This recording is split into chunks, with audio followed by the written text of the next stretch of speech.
Donc tous les jours c'est différent, différentes couleurs. Aussi on offre de la nourriture 6 fois par jour. Ça commence tôt le matin avec sucreries et puis à 8 heures il y a un déjeuner, à midi le repas de midi, et 4 heures des fruits, et 7 heures un gros repas et 9 heures un dernier repas, un truc dans le genre. Et oui, donc on a plein d'opportunités d'exprimer notre dévotion et c'est ça pour nous notre voie et reconnexion vers Dieu. Et puis aussi tout le monde en fait, hein, parce qu'une fois qu'on comprend qu'on est tous un peu des enfants à Dieu, ben, on commence à se traiter gentiment comme des frères et sœurs, en effet. Et bon, pas que les frères et sœurs sont toujours gentils, ça vous savez peut-être. Et oui, mais on essaie, on fait notre mieux. Vie de communauté, c'est pas toujours facile. Tout le monde sait tout sur toi. Mais oui, on s'amuse bien. Donc à 7h15, les rideaux s'ouvrent et ils auront leurs habits du jour et on recommence un chant. Donc je parle souvent des chants. Donc, et vous êtes combien alors ici dans cette salle? Ça dépend des jours. Maintenant qu'on a une personne qui sait bien parler le matin, on a quand même une quarantaine ce matin ici. Voilà, comme ça. Mais on sait se mettre avec 100 personnes ici. Hein. On est debout. Et voilà. Donc ça c'est un peu notre maximum. On va dire pour aider. On utilise différents instruments. La signification des prières en fait, on chante en entièreté. C'est cher Krishna, engage-moi dans ton service. Et c'est ça un peu la prière, signification. Parce que j'avais dit avant, on a tous eu le goût de l'amour et de la joie et de l'éternité. C'est pour ça qu'on a tous un peu un problème quand les relations temporaires ou les bâtiments qui s'écroulent, c'est pas naturel parce que de nature, l'âme est pleine de joie, pleine et éternelle, pleine de connaissances. Et pour rétablir cette connexion, le service est très important. Et c'est quelque chose qu'on pourrait tester. Hein. Il y avait Jim Carrey, hein, l'acteur, qui avait dit j'aimerais que tout le monde soit riche pour qu'ils expériencent que la joie ne se trouve pas dans être servi. Parce que c'est ça un peu le but avec l'argent, on est bien servi et tout ça, mais en fin de compte, il s'est rendu, il a dit c'est comme ça, c'est pas où se trouve la joie. Et donc les conclusions, on est des gens ici qui ont la conclusion de dire que regarde, c'est justement faire le service vers d'autrui qu'on retrouve notre joie. Et donc ici on a plein d'opportunités. Et oui, on pourrait aussi joindre, on va chanter tous ensemble.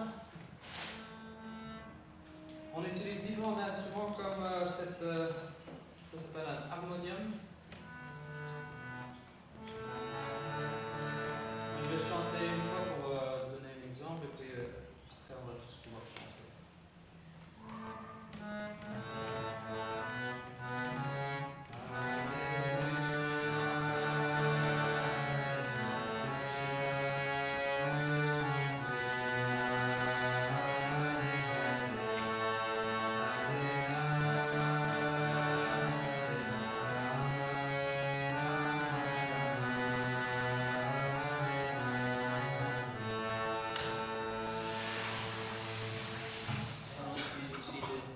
Cymbales, il y en a d'entre vous qui sont très musicales. Non? Ça va, et on va utiliser l'instrument de percussion. Donc, chantons une fois. Je vais chanter une fois, je vais vous répéter. Hare Krishna, Hare Krishna, Hare Krishna, Hare Krishna, Krishna Krishna, Krishna Krishna, Hare Hare, Hare Hare, Hare Rama, Hare Rama, Hare Rama,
pensez que c'est une blague. Tout le monde debout, s'il te plaît. Mais c'est tout ça qui m'a reçu. Ok, les mains en l'air.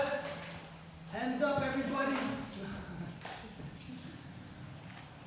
Et puis on va sauter. Et encore une fois, les mains en l'air, tout le monde, ouais. Et on va sauter. Maintenant, faire un visage triste. Ah, vous n'arrivez pas. Ah, si, vous arrivez. Non, c'est un geste très positif. Donc, c'est comme ça qu'on danse, entre autres. Et en 1, 2, 3, chantez. Hare Krishna, Hare Krishna, Krishna Krishna, Hare Hare, Hare Rama, Rama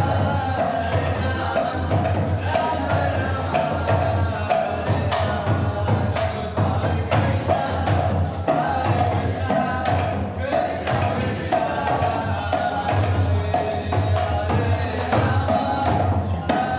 maintenant le polonais. Rama Rama, on fait le tour.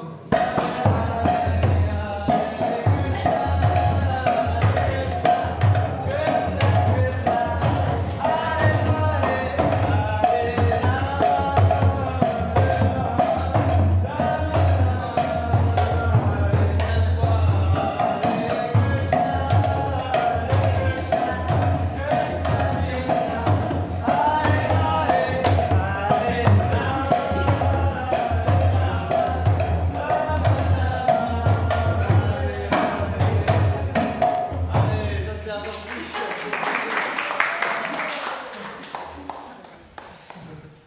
Voilà, j'ai suivi la tradition du salle de danse. Et qu'il y ait des couleurs différentes tous les jours, qui se charge de préparer, de Il y en a changer? plusieurs entre nous. Hein, donc, par exemple, il y a une personne qui s'occupe de Krishna et Hare, et puis il y a une autre pour les deux autres personnalités. Il y en a une qui s'occupe des petites versions en fait, et puis une autre personne des trois personnalités à droite, et quelqu'un d'autre à gauche, et comme ça il y a plusieurs personnes qui s'occupent. Et il y a quelqu'un qui gère un peu quel jour, quelle couleur, tout ça. Et en fait, il y a aussi, on suit un calendrier lunaire et on suit aussi pour chaque journée de la semaine, hein, on a différentes couleurs en fait qui vont avec cette journée-là. Pour leur anniversaire, ils reçoivent des nouveaux et c'est pour ça qu'ils ont environ 100 et des différents habits, jour et nuit. Ah, c'était chouette. Vous avez tous dansé l'exercice. Pas tous les groupes sont si chouettes. Oui, ben, c'est ça. On commence la journée en dansant un peu et on finit. On peut aussi danser. Voilà. Oui, après 7h15, dans la chambre de 7h15 à 8h moins quart, il y a quelqu'un qui s'assoit là et on discute un peu les textes. Sur le tableau, il y a un verset, on s'inscrit d'habitude. Maintenant, on suit un séminaire thématique, donc pour l'instant, il y en a encore. Et puis, il y a notre fondateur ici aussi pour lui, on le remercie et aussi il y a des offrandes, guirlandes, entre autres, envers lui.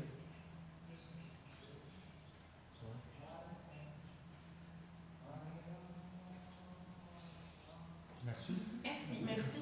Je voudrais juste rajouter une petite chose. Si vous avez le temps et vous comprenez l'anglais, on a un orateur extraordinaire. Quand je vous dis extraordinaire, c'est Zoya Bhagavad-Gita qui va donner une conférence d'ici 3 quarts d'heure. Si vous pouvez y assister, vous allez voir un monde totalement différent.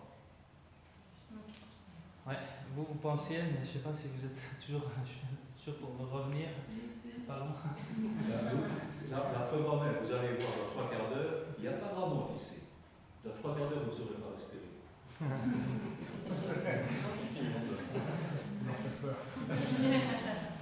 Oui. Zvaya Bhagavad-Gita. Il y a juste sur la Elle est là, marqué sur le tableau. Ici. Non, pas ici à l'entrée. Voilà, c'est Ah, ça. oui. Mais il y a un poster sur l'entrée.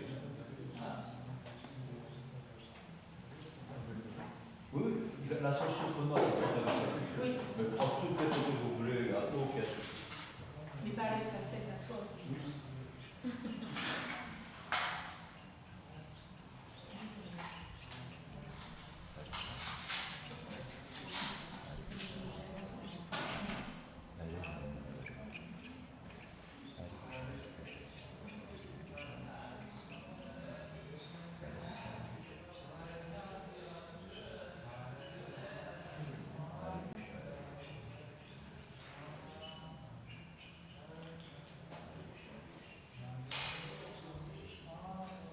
Ça vous a... Ah oui, très très bien. Franchement, je ne connaissais pas. Ben, c'est bien. Et j'aime beaucoup là, j'ai commencé un peu à lire l'histoire de chaque avatar. Et je trouve ça. Vous avez des rapports extraordinaires. Je trouve ça vraiment super intéressant. Voilà. Super, il y a plein de choses qu'on ne connaît pas. Vous êtes, mais si vous voulez, vous pouvez rentrer dans 3 quarts d'heure. Oui, alors moi. Vous verrez bien parce que chaque est différent. Oui. Je veux dire, vous êtes en vous. Si vous vous êtes transporté, il y a d'autres qui le sont peut-être un peu moins. Donc. Mais je trouve ça vraiment super. Bienvenue en tout cas. Merci de votre découverte. Merci. C'est très gentil à vous.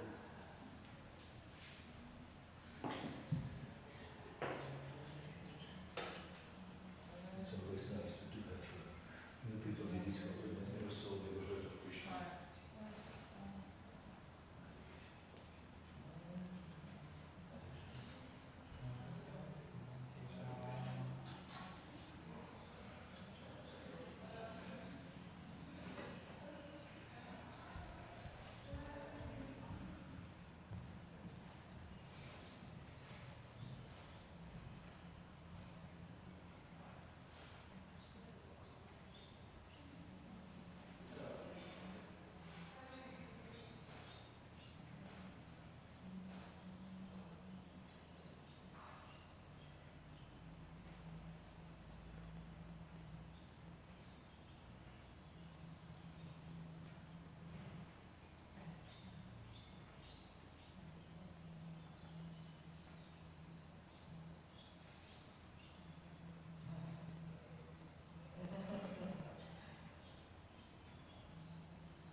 un peu d'aide. Ça va, tu peux juste me passer au-dessus de. Tu peux le mettre, je ne sais pas si une main à gauche ou à droite.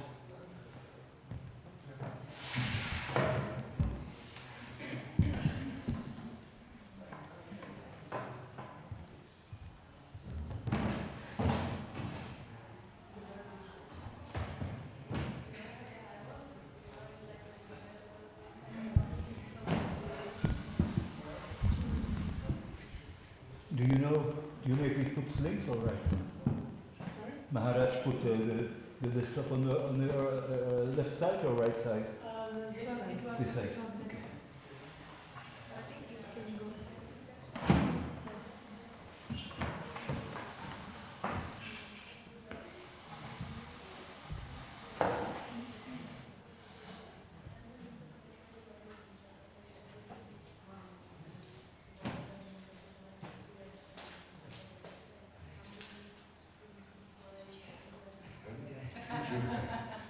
You're just a person. Thank you very much.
Oh yeah. Fortunately, you sing. I don't know if he's using. You know, he's using the which one? Okay.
Ludo is that?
C'était à moitié. C'est ce qui m'a dit, deux personnes.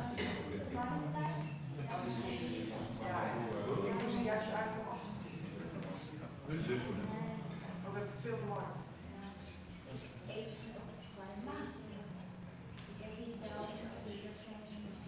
Ah ja, ja. Ja, dat is nog niet zo lekker zin op te worden, maar ja, dat snap ik wel. Ja.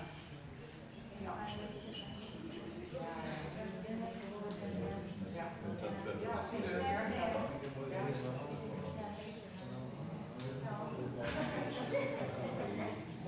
Ja, dat wil een andere manier maken. Ja, ik ga er ook eens. En straks natuurlijk, als ik altijd dat alles koud. Door medicatie, dat zijn we koud. En dan de overgang ook. Laat ik wel, maar het is altijd gewoon.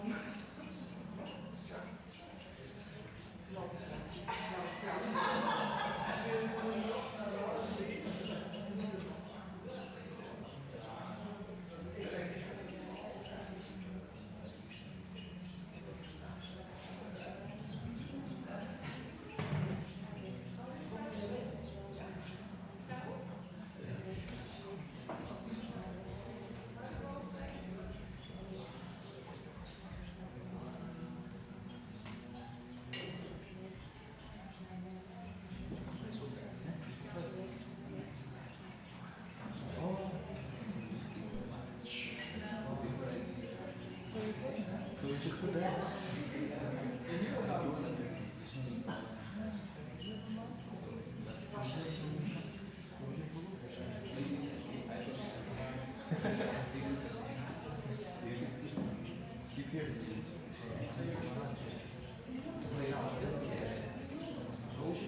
Hare Krishna, everyone. So thank you so much for coming this evening. It's been a busy day. I wanted to prepare something for this evening, but I didn't get any time. But that's okay. I thought in the spirit of the Bhagavad Gita, which is a book of questions and answers, we can have some questions and answers this evening.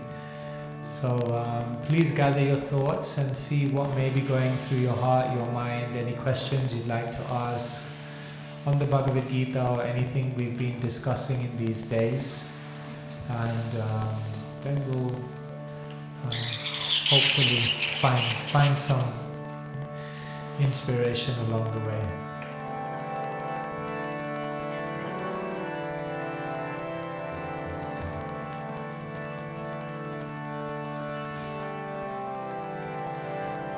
Radha Madhava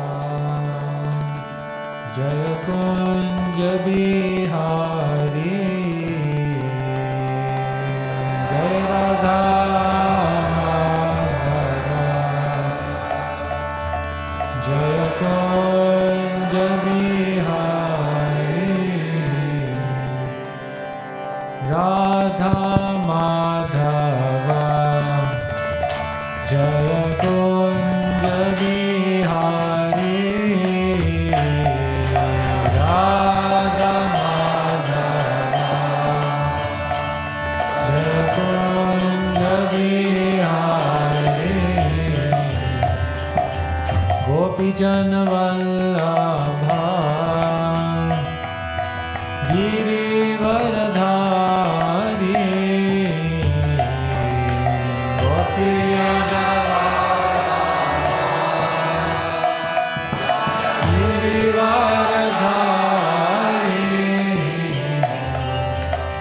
Gopi Jana Vallabha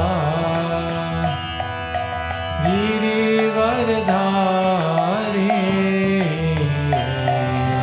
Gopi Jana Vallabha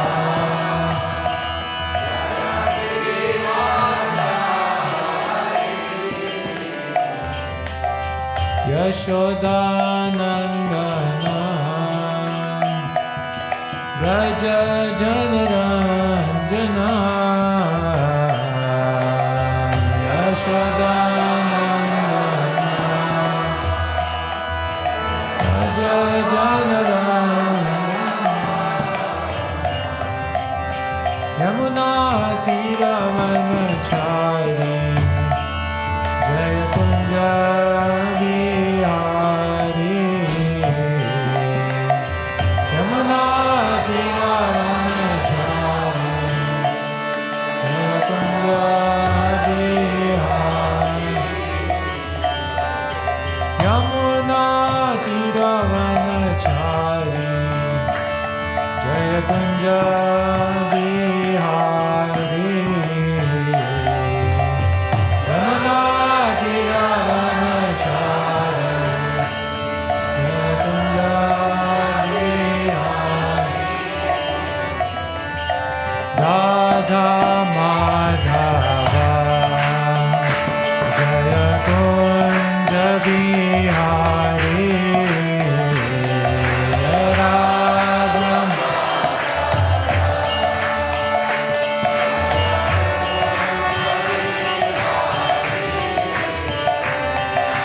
Gopi Jana Vallabha Jaya Girivaradhari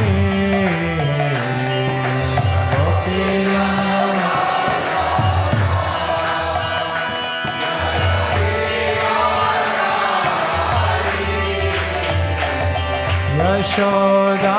Yashodanandana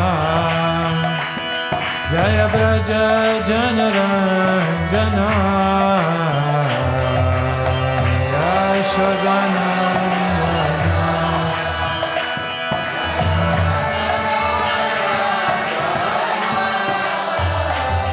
Yamuna Tiravanachari Jaya Kunja Bihari Yamuna Tiravanachari Jaya Kunja Hare Krishna, Krishna Krishna, Hare Hare, Hare Rama, Rama Rama, Hare Hare, Hare Krishna.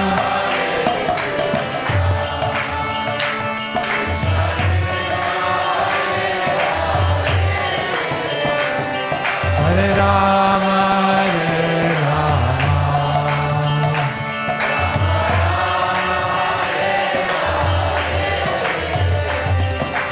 Jai Radhe, Jai Krishna, Jai Vrindavan, Jai Radhe, Jai Krishna,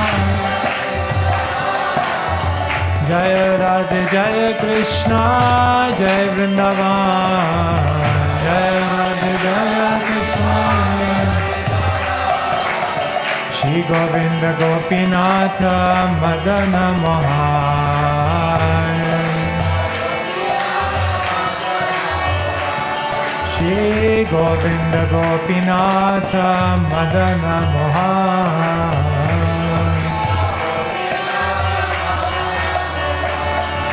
Shyam Kund Radha Kund Giri Govardhan,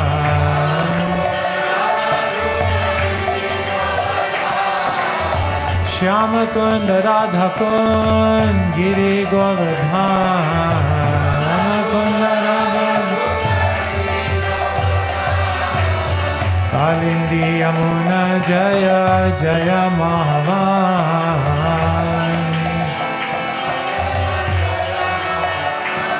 Hare Krishna, Krishna Krishna, Hare Hare, Hare Rama, Rama Rama, Hare Hare, Hare Krishna.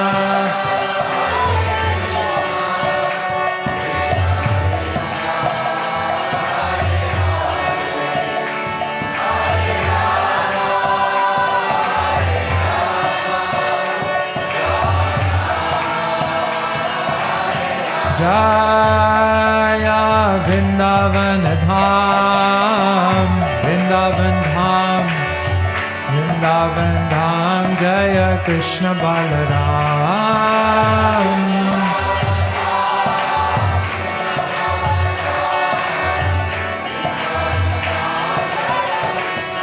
Jaya Vrindavan Dham, Vrindavan Dham, Vrindavan Dham, Jaya Krishna Balaram.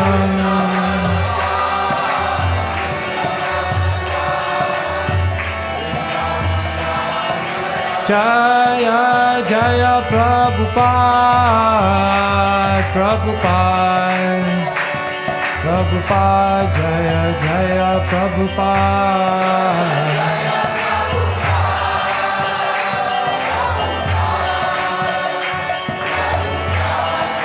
Jaya Jaya Prabhupada, Prabhupada, Prabhupada, Jaya Jaya Prabhupada.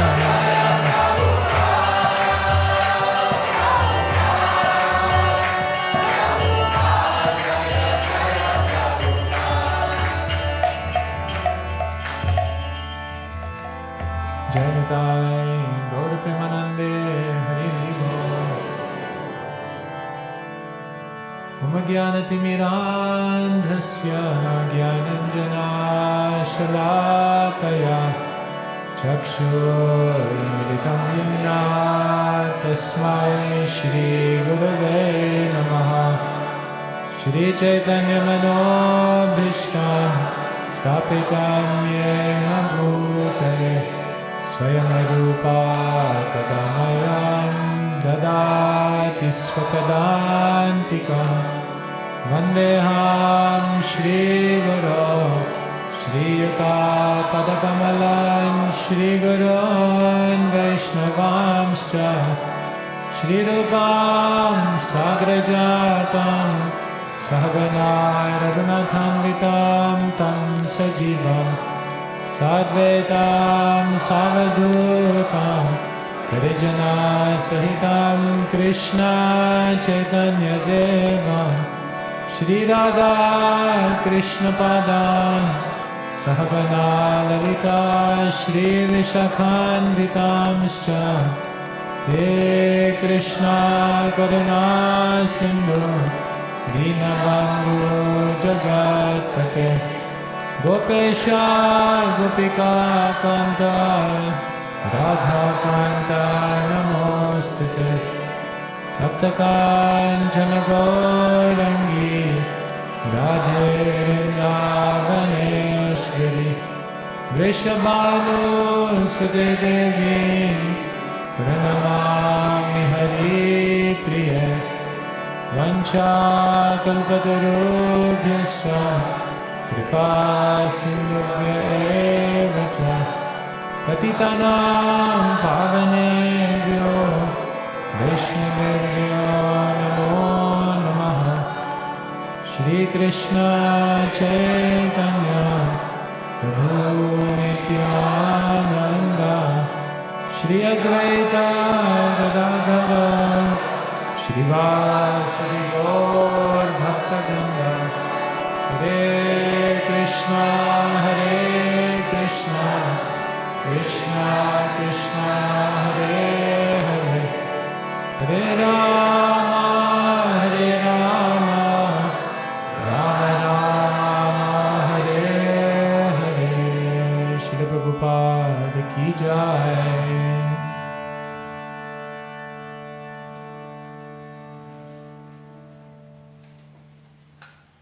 After the sages asked many questions to Sutta Goswami, who's reciting the Bhagavatam, then the verse appears, Munayo saduprishtoham bhavad bir loka mangalam yat krita Krishna samprashno yenatma suprasidati. It says, your questions are glorious, because these questions, they have the power to do two things. Yat krita Krishna samprasno loka mangalam. They create auspiciousness in the world, and ultimately these questions and the corresponding answers from Shastra, they fulfill the heart, and they allow the heart to become a fertile place where love for Krishna can grow. So the process of asking questions, receiving answers, and then genuinely, sincerely, seriously taking them into the heart and making the heart a fertile ground means that one's spiritual progress is assured.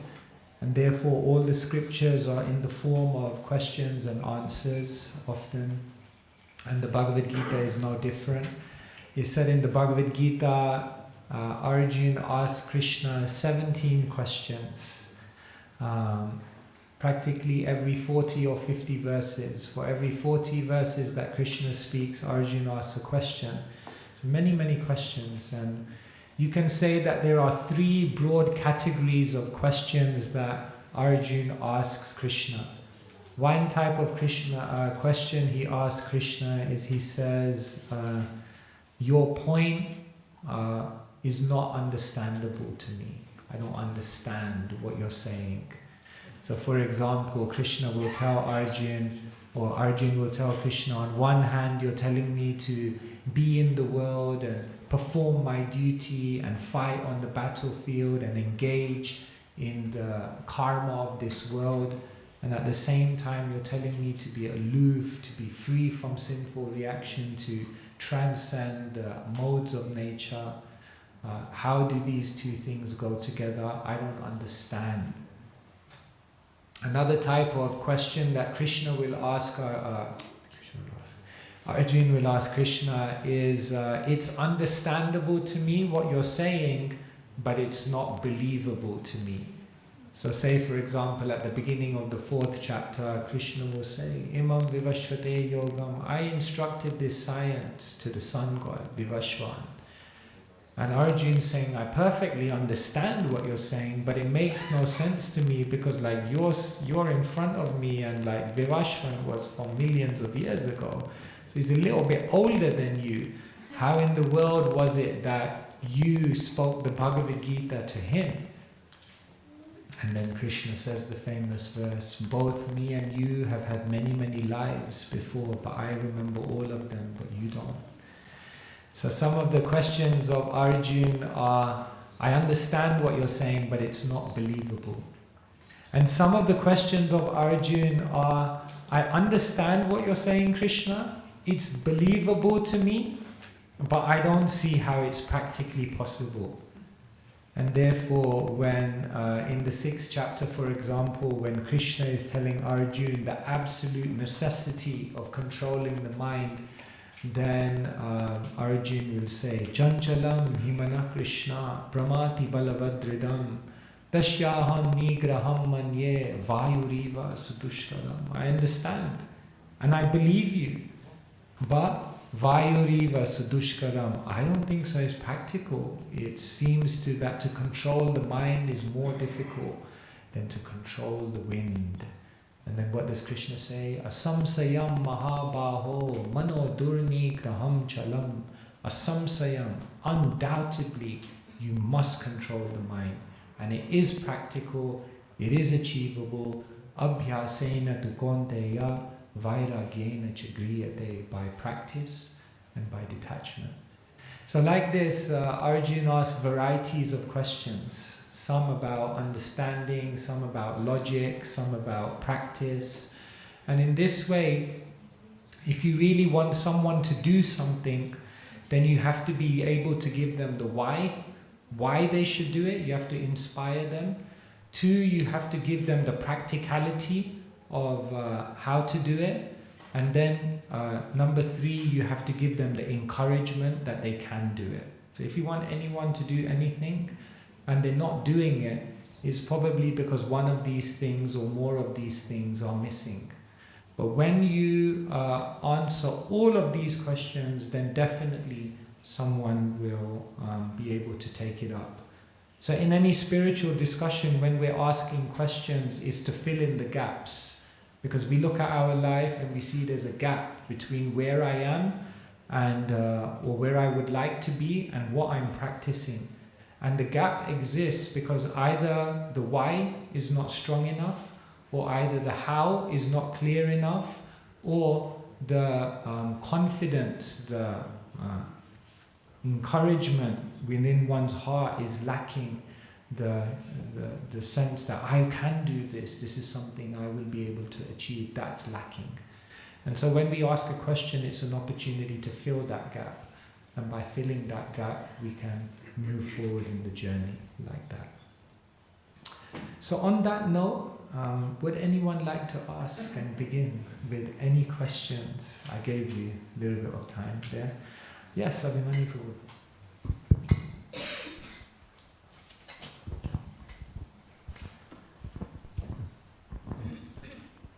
Hare Krishna Prabhu. Prabhu, sorry. Maharaj. So offensive. All these This offenses. is funny in India, No. like, like they get really like, because naturally, like, I'm on the way and then someone will say, excuse me, Prabhu, and then everyone stands up like, oh, no, Prabhu, nahi hai, Maharaj hai, Maharaj hai. And I'm like, it's not bad. I mean, Prabhu is also very respectful, so that's okay. We're relaxed, yeah. No worries. Yes, it was a nice start. I'm not even a Prabhu. Yesterday yes, you showed a lot of pictures of self-help books. It was not the Gita talk, but the other talk. For me, The Power of Now was a very important book for myself. From my youth, I read all kinds of spiritual books, also the Bhagavad Gita as it is. I ordered that when I was 18 years old. But when I was reading The Power of Now, it clicked not in my mind, but the observer was seeing, yes, this mind, I also have this talking in the mind, and I always identify it with the voice in the head. So that was in 2003, and from then on I was practicing to see it as the observer.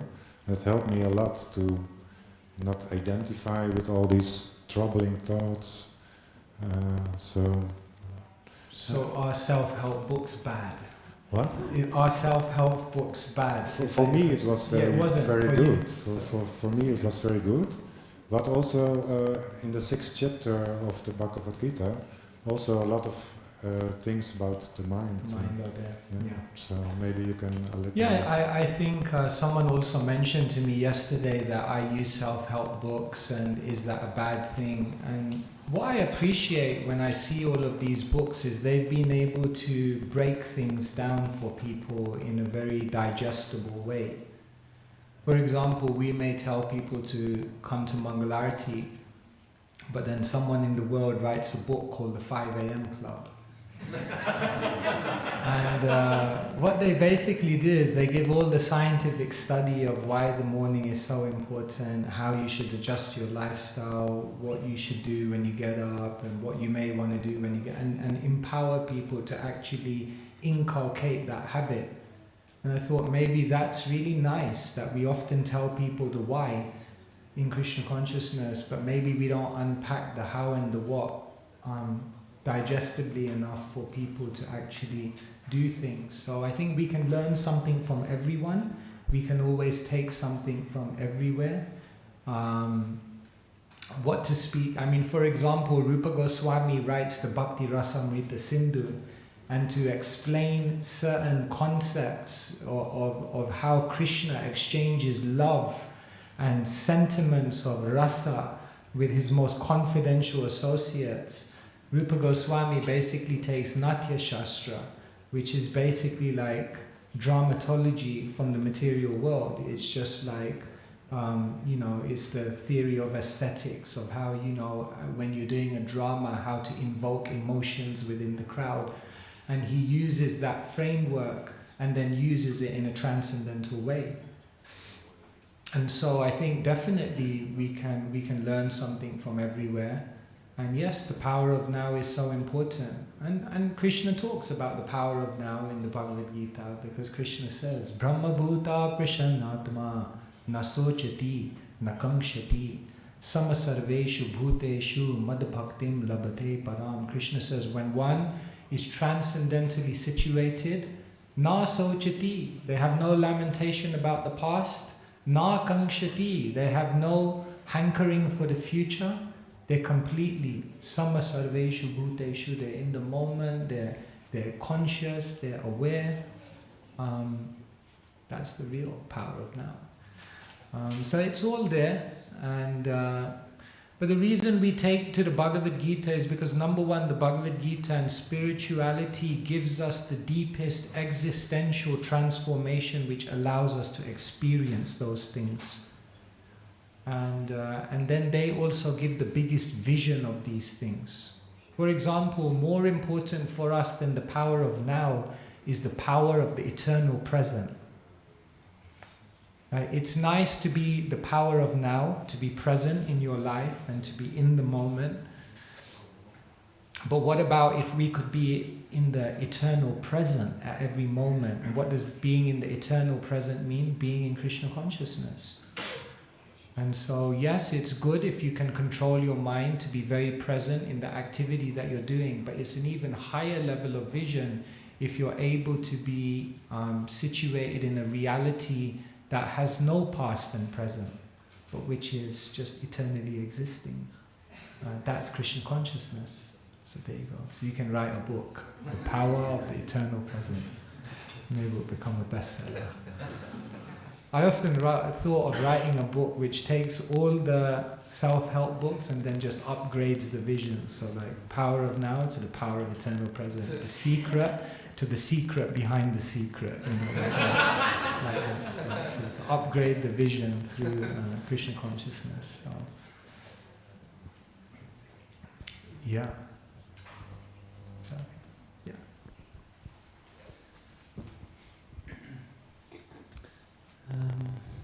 guess I two questions, Maharaj.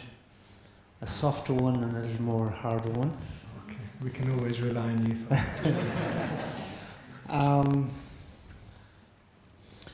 You mentioned when to enter, I think, the University of Jagannath Puri, we have to cry for Krishna. But you push that to the point of it's not just crying like this, there's so much crying in the world that's not crying for Krishna. Our cry has to be cry from the heart. And I have, over the years, like, devotees cry, you see them crying, and which will connect to my second point, in my cynical development, thinking, you're not crying for Krishna, you're crying because this went wrong or something upsetting.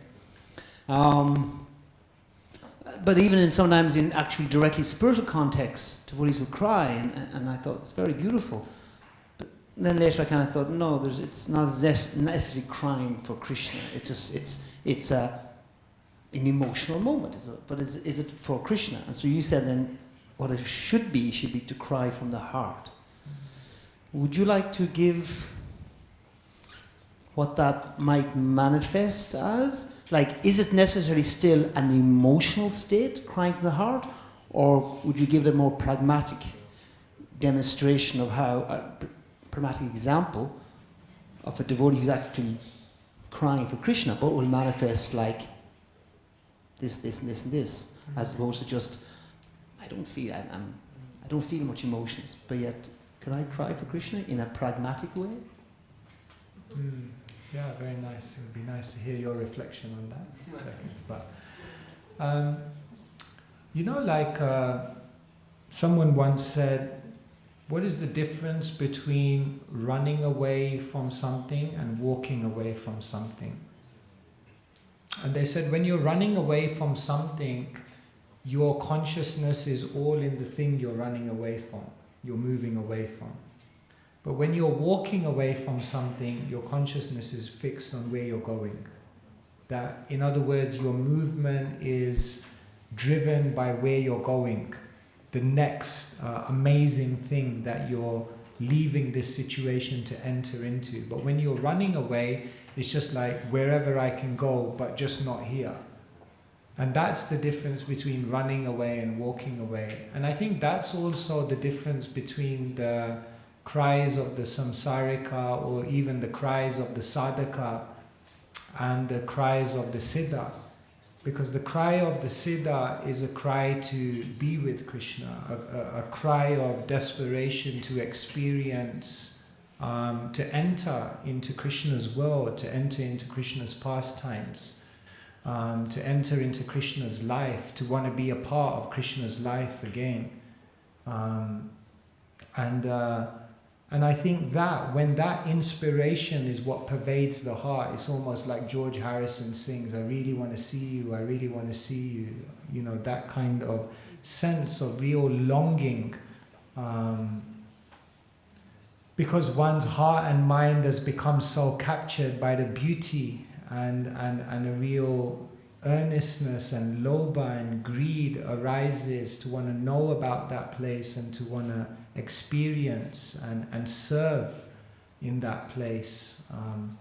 I think then it becomes the cry of the soul, because the soul's desire is a soul of service, eternal service. That's the very nature of the soul. So when so sometimes we even say like the devotee doesn't desire to go back to Godhead.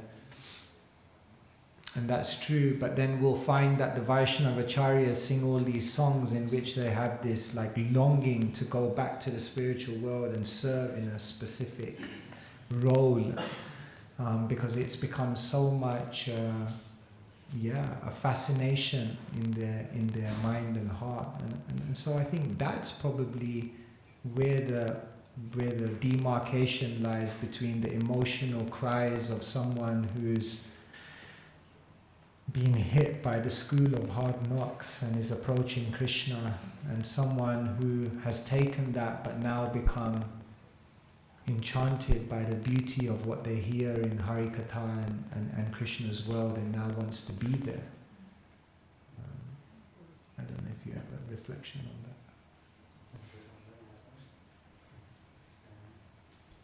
that. I guess, as you answered, come to mind, I guess Prabhupada's approach is always a very practical approach. So I was thinking, crying for Krishna, you could at least equate with a Vyartakalatvam, just not a second do I not engage every moment in some chance of service.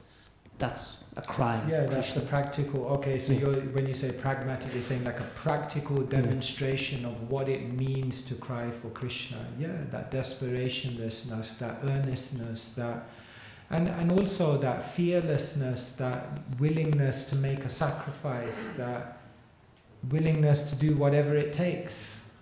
When one is actually crying for Krishna, then they're willing to do whatever it takes, and so. And there's one expression I saw recently in my trip that it connects to this, but something you said earlier also, is that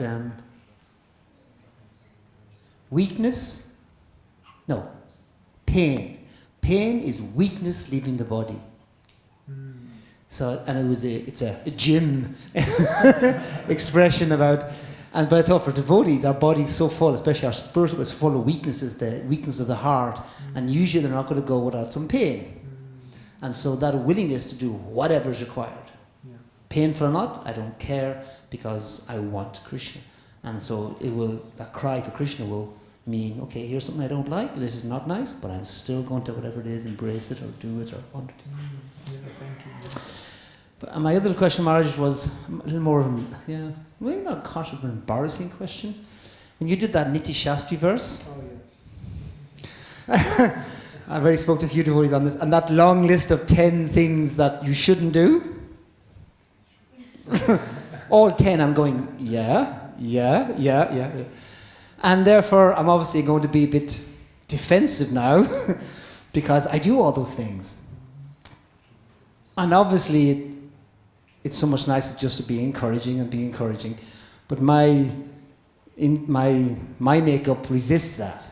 So that's, maybe you can now preach to me and tell me, Shamnanda, you're a nonsense Maya, and therefore I need to improve upon it. But in one discussion I had too, everything in Krishna consciousness is never the same as in the material world. For example, like, was Prabhupada proud? No, but was he strong and bold? Yes, he was. So pride humility more so. Humility is not so, it's not just like, one-dimensional. So encouraging, and I was thinking it was in T-Book where we were having the discussion, in a certain context, could even a criticism be an encouragement? If the conscience is correct, the relationship is there, and the goal is actually achieved of somebody, because like the half-empty, half-full glass, frankly, I'm the half-empty guy, because I get excited to see there's so much to do. So, but then it's not very encouraging. It's kind of like, why do you always see the wrong? Why do I always see that's not there? So it can be definitely shifted. But I like that point. Could a criticism in the right context be an encouraging thing? Or is that just on that point, I think definitely. I mean, we need that. We need that feedback. We need that honest exposure. As long as we're the right person, we give it at the right time, we give it using the right words, and we give it with the right motivation, then what we do is we give that person the best chance of actually receiving it and benefiting from it. So it can be, but it needs to be administered appropriately. Otherwise, what we can do is we can be right, and but we can ultimately not serve the purpose of why we're actually giving that. So I think it just requires that sensitivity of delivery. And I think on this verse, what I took away from it was not so much, what was just this idea, what I saw in that verse in myself is this tendency within us to just be really cynical. To just take something and immediately cynically look at, well, this is actually the real story, and just look beyond the immediate beauty of something and rather defer to what could be behind it that, you know, our cynical mind says is the reality. And I think that cynicism comes from just living in a world where we've kind of maybe been let down, or we've seen so many things that haven't, you know, not everything that we see meets the eye. And then what happens is we tend to feel like to survive in this world we have to be really smart and really streetwise, and we shouldn't just take things on face value, and we should be more mature and more, and that's all necessary to live in the world, but then at the danger of becoming cynical. And if Vrindavan is a playground, the playground of God, then the qualification to enter a playground is you have to be a child. And the qualification of a child is that they're totally non-cynical, they're very innocent, they're very, they're just very straightforward, and you know, very pure in their innocence as well. So I think we kind of, I just kind of decided to share that verse just to help us maybe think, help myself think about how, you know, over time in this world of seeing so many things, we can immediately just end up with a very cynical mentality, which is, you know, perhaps quite antithetical to the innocence and the purity with which we want to try to practice Krishna consciousness. Yeah. Thank you. Maybe we'll go here and we'll just go.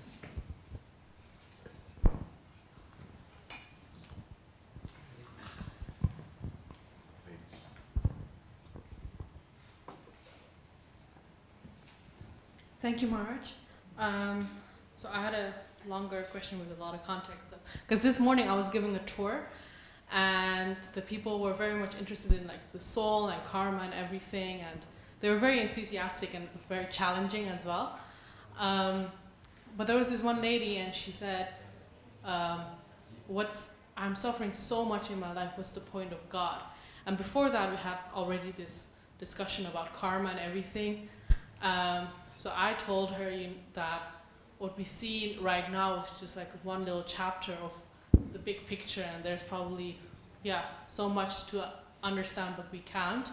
So all that we can do right now is react accordingly and appropriately. And that was a satisfying answer to her, but it wasn't really satisfying to me, so I spoke to some seniors. But I felt like I could do better, and also it took me such a long time to answer that question because I was going everywhere and it really threw me off. But then Mother Bhagavati, she gave me the analogy of the prison, you know, we're not meant to enjoy here and everything, but I felt like that was just maybe like a little too harsh for this group, and I often come to this situation where I feel like that this analogy is a little too harsh for the people, because most people they're Dutch people, so they're very can be very harsh and cynical sometimes. So I was wondering whether there is like a more straighter, shorter, and a better, nicer way to explain all of this. But as well as is it wrong for me to avoid that prison analogy? There's a whole philosophy, there's a whole field of study about this one question, and it's called theodicy. I mean, there's no sure answer to this question. This question, because it's so emotionally loaded, there's no one answer. It's really in that moment you have to try to immediately understand how much emotions are still hanging over this person, how much their heart is open, how much trust they have in you. Otherwise, the most logical answer still won't penetrate the heart. So it really is case to case. You know, people don't care how much you know till they know how much you care. So you really have to connect with people, and you really then have to see how open they are.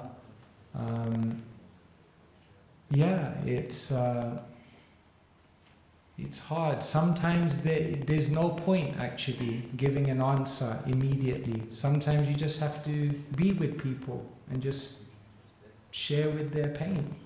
Just say, I know it's difficult. Let's look forward. What can we do? Sometimes with people, what I do is I don't even talk about the past and try to help them untangle the past, but I just say, let's focus on the future. What can we do? How can we move forward? And they come out of that conversation feeling much more empowered because we talked about something they can do. Whereas in that conversation, if you try to untangle the past when they're not ready to, then they come out of the conversation feeling more confused and disempowered because they just don't know. So the main concept is, when we're preaching, someone should come away from the conversation more inspired, more uplifted, and more open. That is the measure. And how to get there depends in every situation. I tell you really, it's kind of a heavy story, but just to depict this. Once I was driving and one of the devotees called me and he said, are you in this area? I said, yes. He said, can you go to this house? The daughter of the house has just passed away. So I said, okay, I'll go. So then I rerouted, I started driving to that place. I turned up to the place. Just before I was about to go in, the devotee, he called me again and he said, let me just speak to you before you go in so you know the context. I said, yeah, tell me. So he said, the daughter's passed away, but let me tell you the background. He said, she passed away 2 days ago. It was the 30th of March or whatever it was. And he said, what happened on the 30th of March the previous year is that her sister was murdered. So on the previous year, one of the daughters was murdered. 1 year later, on the anniversary of her sister's passing away, the other sister went to the top of a car park and she jumped. So he said, now you're going in. And I'm like, oh my God. Like,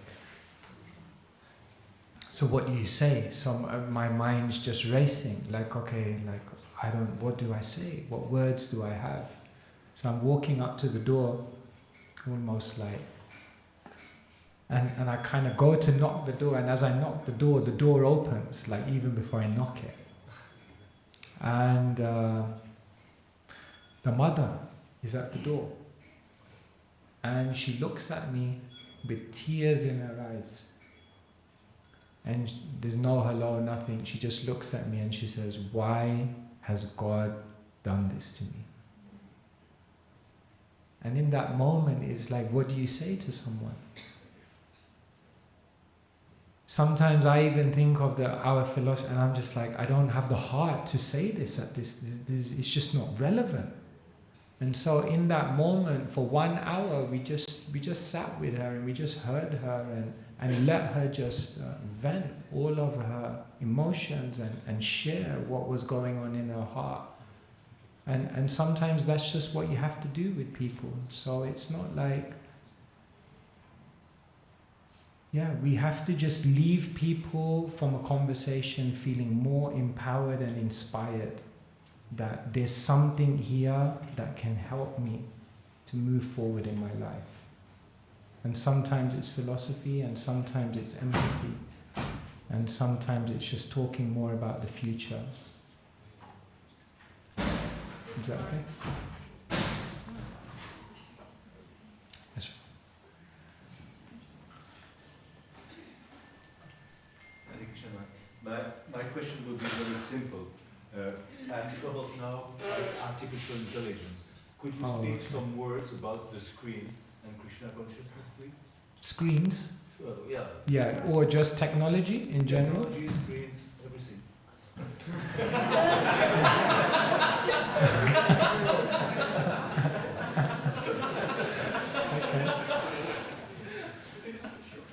Yeah, so artificial intelligence. I think with artificial intelligence, in the world today, they now understand that IQ is not enough, that along with IQ, people need EQ, they need to manage their emotions. And then later on, social scientists said along with EQ, we also need SQ. People need purpose, meaning, they need hope for the future, they need faith in something beyond themselves. And therefore, our understanding is that IQ can be used within the context of EQ, and along with EQ, we need an overarching SQ. So what is artificial intelligence doing? Is just basically increasing our IQ beyond our own innate potential. So whatever, intelligence we all have been given by, our karma, what we're doing by artificial intelligence is we're just benefiting from the intelligence of everyone else, and we're kind of centralizing that into a technology system which then processes it in such a way that any of us can then benefit and almost take our IQ capacity beyond what it is. But ultimately, what does all of that technology do? Technology without humanity, technology without spirituality, it doesn't leave people happier. This young child, she wrote a very beautiful poem called Paradox of the Modern Age. She said, we have taller buildings but shorter tempers. We have wider highways but narrower minds. We've conquered outer space, but we're struggling with inner space. We have more degrees but less sense. We have more conveniences but less time. We lose our health to get wealth, and then we spend that wealth to try and get our health back. We buy more, we enjoy it less. We've multiplied our possessions, but we've reduced our values. And so technological advancement without being couched within humanity and spirituality, is dangerous. And therefore, even those who are developing AI, like last year, Elon Musk and the others who are like the pioneers, the co-guy with Steve Jobs, what's his name, the Apple co-founder? Steve Wozniak, yeah, that's it. They wrote an open letter saying we need to slow down. We need to slow down with ChatGPT, with AI, with all this technology, because without a proper ethical and value system around this, is actually has the threat of becoming more dangerous in the world we're living in. So, as devotees, we also have to be careful, because technology is also not neutral. Technology also creates a mentality within us. We always kind of have this notion of yukta vairagya. So definitely, hari sambandha vastuna, whenever we see any vastu, anything in the world, we're looking for the hari sambandha. How can we connect it to Krishna? Yuktam vairagyam uchyate, this is yukta vairagya. But even in doing yukta vairagya, you have to understand that when you're dealing with technology, because it's a different energy, it also has an effect on the consciousness. Like it's different reading the Bhagavatam, and reading the Bhagavatam from a Kindle or a laptop. It's different. There's definitely a change in the approach that we have. So, what to do? I asked ChatGPT once, can you be my guru? And even ChatGPT replied, I can give you information, but a guru should be a living, enlightened spiritual person. So then I said to ChatGPT, thank you for being so humble. ChatGPT said, no problem. And then I said to ChatGPT, Hare Krishna. And ChatGPT said, Hare Krishna. ChatGPT to say Hare Krishna. So yes, it's a AI. That's the world we live in.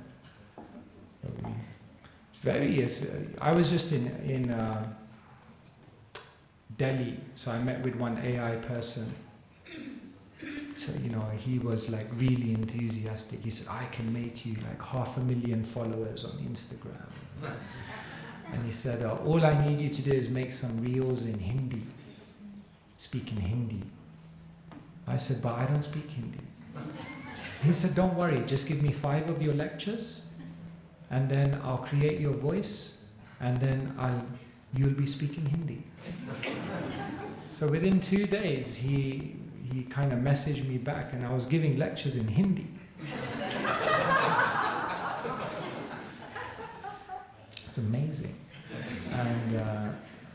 And then he was telling me that in the future you won't read books. People won't read books. What you'll do is the author will teach the book to you. Because what they'll do is they'll basically AI the voice of the author, they'll AI the avatar of the author, you'll put a set on, and that author will basically teach the book to you. And at any point while you're reading, if you want to stop the author and ask them a question, you can ask them a question. I'm just telling you, this is going to happen. It's all coming. The world is changing at an exponential rate. I mean, it's just like phenomenal. Like, what, you know. So, anyway, I don't know how it's all going to work.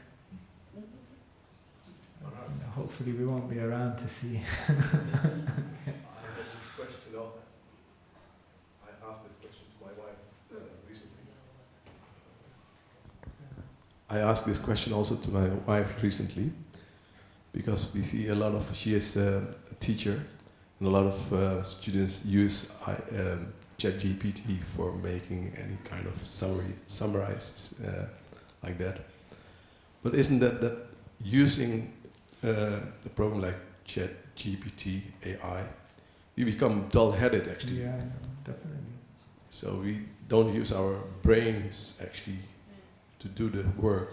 Yeah, definitely. Yeah, there's definitely that danger is there, you know.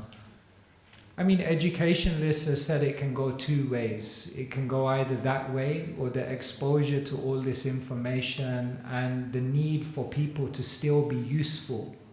You see, because if AI replaces, there's no need for humans anymore. So humans have to up their game to provide something more, to be useful. And so educationalists say there's both aspects are there to it. Jai Shishirada Gopina. But yeah, definitely we become so like. I think there's a certain generation which just stopped being able to do maths in their head, you know, because there was a certain time in the world when calculators and other things and phones came about. So now it's like that generation just can't do mathematics in their head because they just never needed to do it. They just relied. So. Yeah, an artificial world, what to do? But we have prema culture. So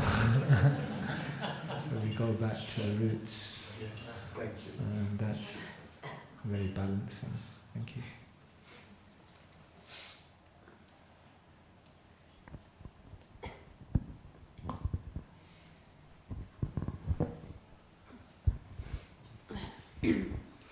Today, before lunch, I talked to a very prominent senior here, and talking about what we said now about the AI and this world was going fast and we cannot stop. He said to me that we needed to go back to what Prabhupada said, which means agricultural living with cow and a lot of cow and a lot of cow. When we have a lot of cow, then we have the blessing of the cow work, because it does something magical inside us, and he put us in another way. But he said, in Radhadesh we're not ready, nobody wants to do this, and I in the sense of going all the way for it. He said, we're doing progress, but it's not, and I said, but we have urgency in the world, so what do we do? And what do we do? Are we ready to have our food with the boom making, the earth and planting, and we cannot do it? And I was thinking, I'm not sure I'm ready to do that, but I want to go this way. So how do we in the Krishna consciousness, which I know little about, as you know, how do you merge this AI, which we can do nothing, and all the craziness in the world who is going to be stronger, we can do nothing, and at the same time this culture of Prabhupada who said we have to do it this way, but what it is in the between, and how we go there, and what's the step, and are we really ready, and how we transit to this, how do we deal with this? Having a lot of cow, I said it's great, but you have to have young people to work, you have to have house, you have to have so much, so how we do it?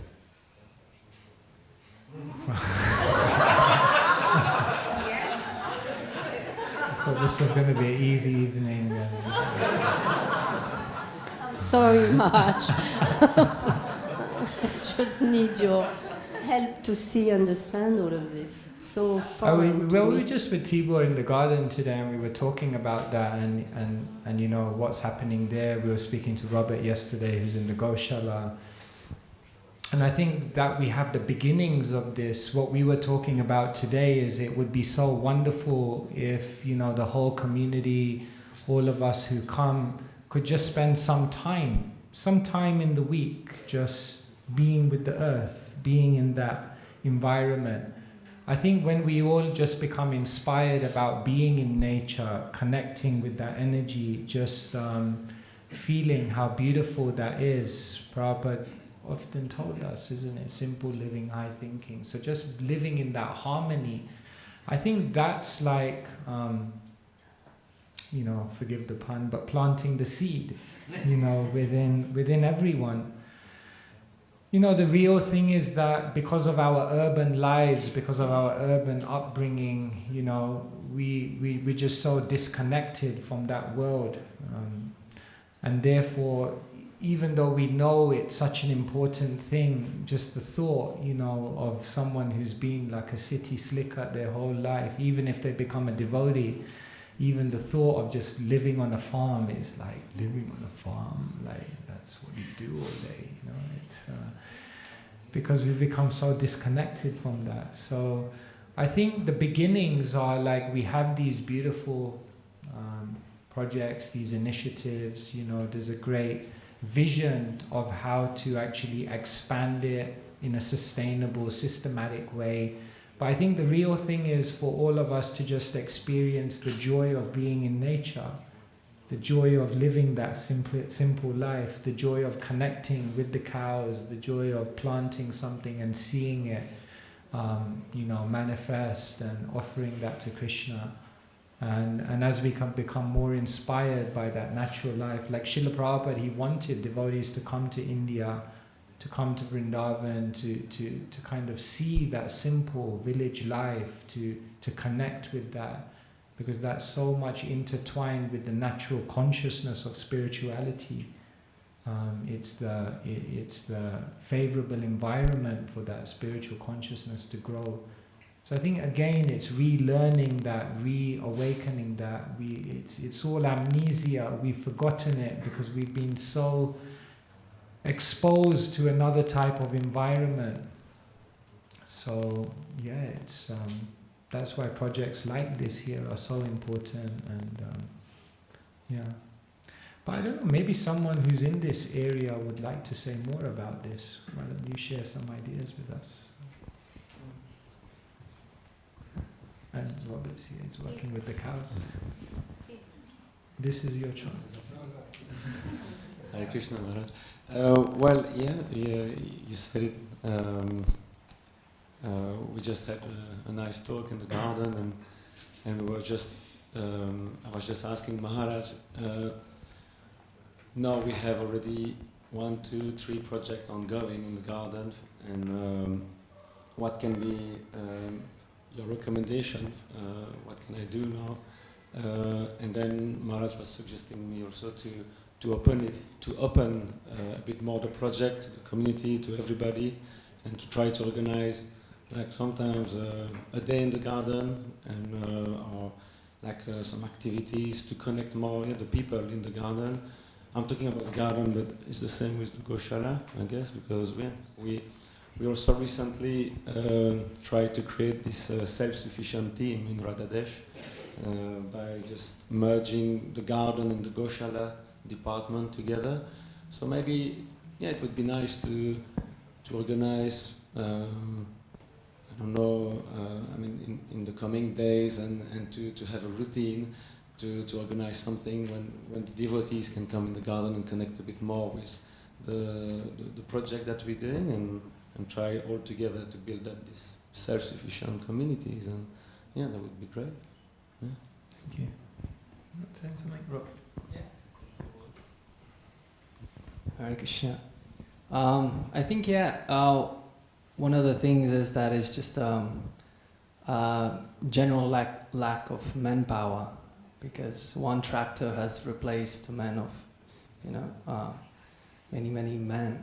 So one tractor can do so much work, but if we want to do it with oxen and then it requires more work. And as Maharaj already mentioned, that many of us come from urban environments, so we don't have a natural inclination towards working outside with cows or nature. So yes, this idea to have a community gatherings once in a while is really good, so that we see how how we can plant our own food and how we can work with oxen. Radhadesh has a great potential because we have a lot of land, we have oxen who can work. Just needs manpower, more hands on work. Yeah, in London it will cost you £150 to hug a cow. Yeah, it's a therapy. It's like a big thing in the world now. They understand that just by being around a cow, your stress levels reduce. And so it's a big thing in the world now. Go to a farm, hug a cow. But so here it's like, my God, they're all ready, ready to hug you. Very nice. Yes? Hare Krishna Maharaj. So I just wanted to continue your point. You say it's maybe not in our nature, and something came to me, and I was hoping you could speak to that if we really think about our true nature is gopas and gopis, and I know that's really of Gopi Bhav, but I read this in a self-help book where they were saying that Michelangelo, the David, he didn't create David, he took away what was not of David. So I've sometimes tried to see that in all of us. I say, okay, whatever we see that's negative, it doesn't actually belong to the soul, it doesn't belong to our true nature. So maybe our disconnection with nature doesn't belong to us, and it's something we need to remove and to reconnect with the soul who is connected with nature, who is connected with Krishna. This is something I actually experienced when there was a horse that lived in Radhadesh, and I was a lot of devotees took care of her, but as I was kind of part of helping her to pass away, and it suddenly came to me. I saw her and I said, "This is not her." I said, "What are you doing in this body? It's not working anymore. Like, you don't belong here anymore." And it really was a revelation to me. And I try to see devotees that way as well. That all the things that we don't like, just superfluous to us, that they don't actually belong to them. It's something from material nature is picked up. I don't know if there's something else. Yeah, one French philosopher talks about this. I forgot the name. He calls it destructive enlightenment. He says enlightenment is not when there's nothing left to add, it's when there's nothing left to take away. And the enlightenment is not the addition of something superfluous to someone, but it's the removal of everything that's artificial to who they truly are.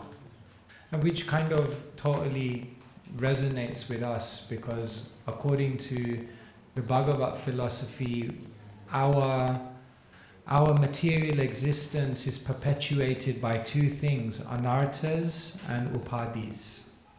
Anarthas means unnatural qualities, unnatural desires, unnatural attachments, and upadhis means artificial identities, designations, false conceptions of who we are. And so the whole process of bhakti yoga is to remove anarthas, anartho pashamam shakshad bhakti yoga madoksaje, to remove anarthas and to remove upadhis, sarvopadi vinirmuktam tatparatvena nirmalam. So the whole process is, once you've removed all your upadhis and anarthas, you actually you are who you are. So yeah, all these things are so unnatural, and the forest life is the life. This is the spiritual world, and the forest is the most enchanting place for the pastimes of love to happen, and therefore to reconnect with that nature is so much a part of our journey. So yeah, today we were also talking about Vrajamandal Parikrama, and just the experience, if you can do it once in your life, of just walking around Sri Vrindavan Dham, Vrajamandal for 1 month on the ground, village to village, just connecting with that nature, connecting with that culture, connecting with that environment, and that it's very, very powerful. So these create deep impressions in the heart. So it's so nice. If we would live in harmony with nature, if we would, yeah. Like if there were no electricity, then people would go to bed on time. And they would wake up at the right time.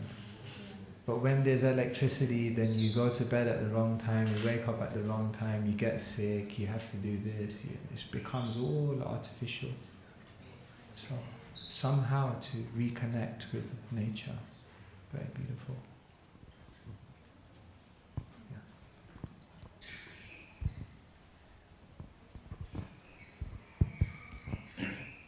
Hare Krishna Maharaj.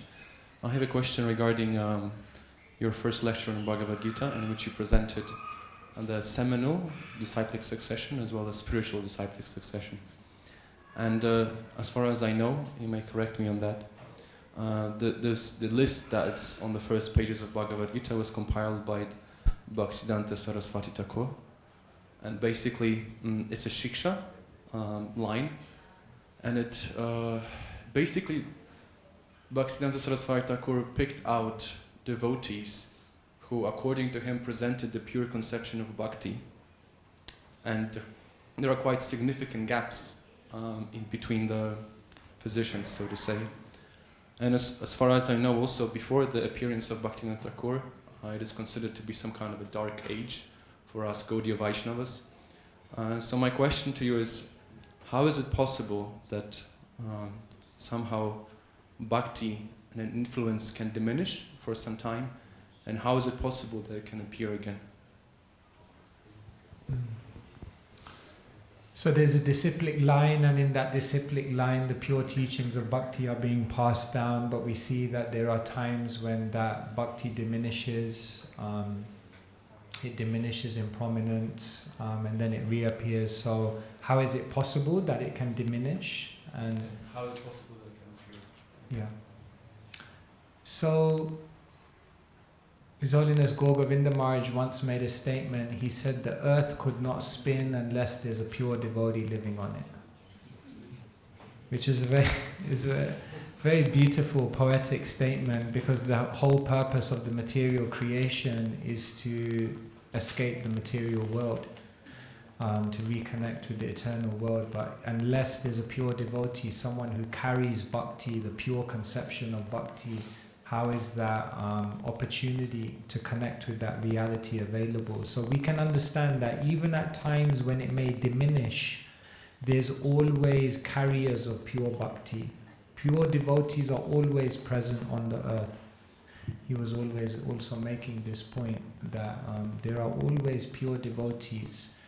So how is it possible that at certain times things can diminish? That's the effects of Kali Yuga. Even when Krishna leaves, Krishna already predicts it. Krishne svadhamopagate dharma jnana dibishaha. When Krishna goes to his own svadham, then what leaves with him? Dharma and jnana. So it's the nature of the world that when great personalities leave, then for some time there may be a dip. There may be somewhat of an influence of other things coming in. That's the nature of the material world. But there's always access. There's never extinguishing of devotion. There may be sometimes a diminishing or a covering to some extent, but it's always available and it's always hidden within the heart of, dharmasya tattvam nihitam guhayam. It's always there, hiding in the hearts of the sincere devotees, and then at a certain point it catches fire and it revitalizes in the world. So it's all moving according to Krishna's plan and according to the desires of the living entity. Why does it diminish? We can just say it's the effects of Kali Yuga, and it's the nature of the world that we're living in. Because the material world is created to facilitate the desires of the living entity, and where there is a desire for forgetfulness, then Krishna Surya Sama Hoya Maya Andhakar, then the son of Krishna has to somewhat be covered for that Maya to appear. Like that. Krishna will appear now. Shri Radha Gopinath ki, Jagannath Baladev Subhadra Maharani ki, Shri Gaura Nitai ki. Thank you very much. Hare Krishna.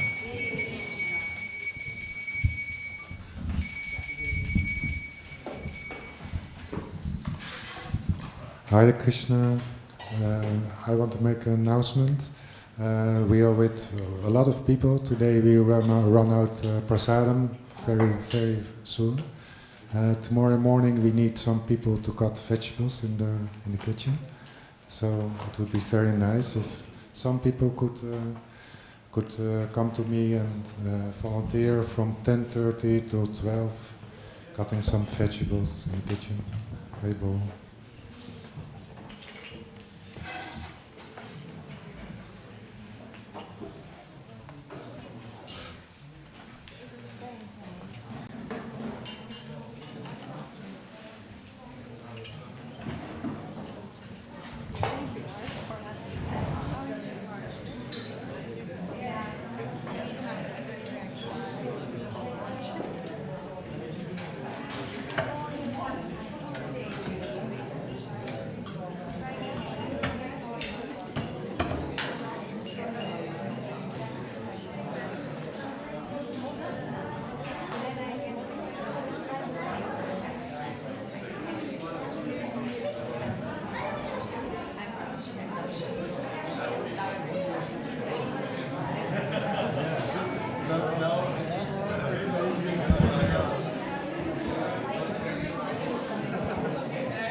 Krishna Prishaya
Shiva Thamsana Kamaye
Krishna Krishna Krishna Krishna Krishna Krishna Krishna Hare Krishna Krishna Krishna Krishna Krishna Krishna Krishna Hare Krishna Krishna Krishna Krishna Krishna Krishna Krishna Hare Krishna Krishna Krishna Krishna Krishna Krishna Krishna Hare Krishna Krishna Krishna Krishna Krishna Krishna Rakshama Krishna Krishna Krishna Krishna Krishna Krishna Rakshama Krishna Krishna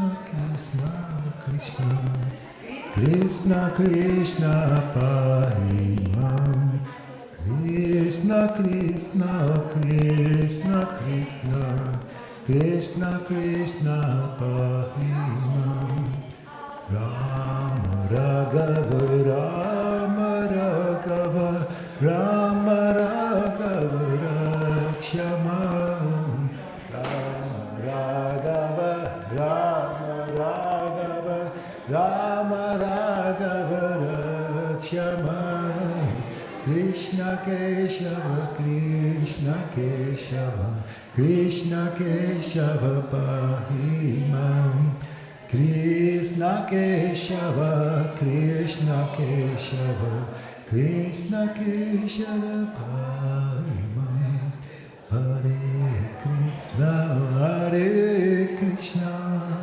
Krishna Krishna Hare Hare Hare Rama Hare Rama Rama Rama Hare Hare Hare Krishna Hare Krishna Krishna Krishna Hare Hare Hare Rama Hare Rama Rama Rama Hare Hare Jayo Prabhupada Prabhupada Prabhupada Srila Prabhupada Jayo Prabhupada Jayo Prabhupada Prabhupada Srila Prabhupada is the divine grace Asa Bhaktivedanta Swami Srila Prabhupada Ki Jai. So now we are reading from the Krishna book, a summary study of the 10th canto of Srimad Bhagavatam, originally compiled by His Grace, His Divine Grace, yes, Adev, and then in summary study made publicly available for the English public by His Divine Grace A.C. Bhaktivedanta Swami, Srila Prabhupada. So now we are at the chapter called, this one is not correct. I think we are at Lord Krishna fights with Banasura. Could you please close the door? Thank you.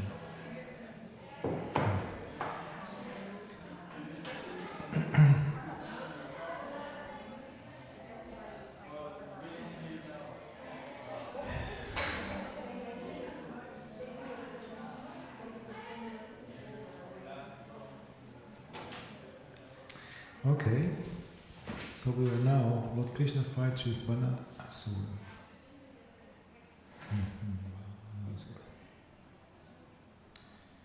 Let's say page 568.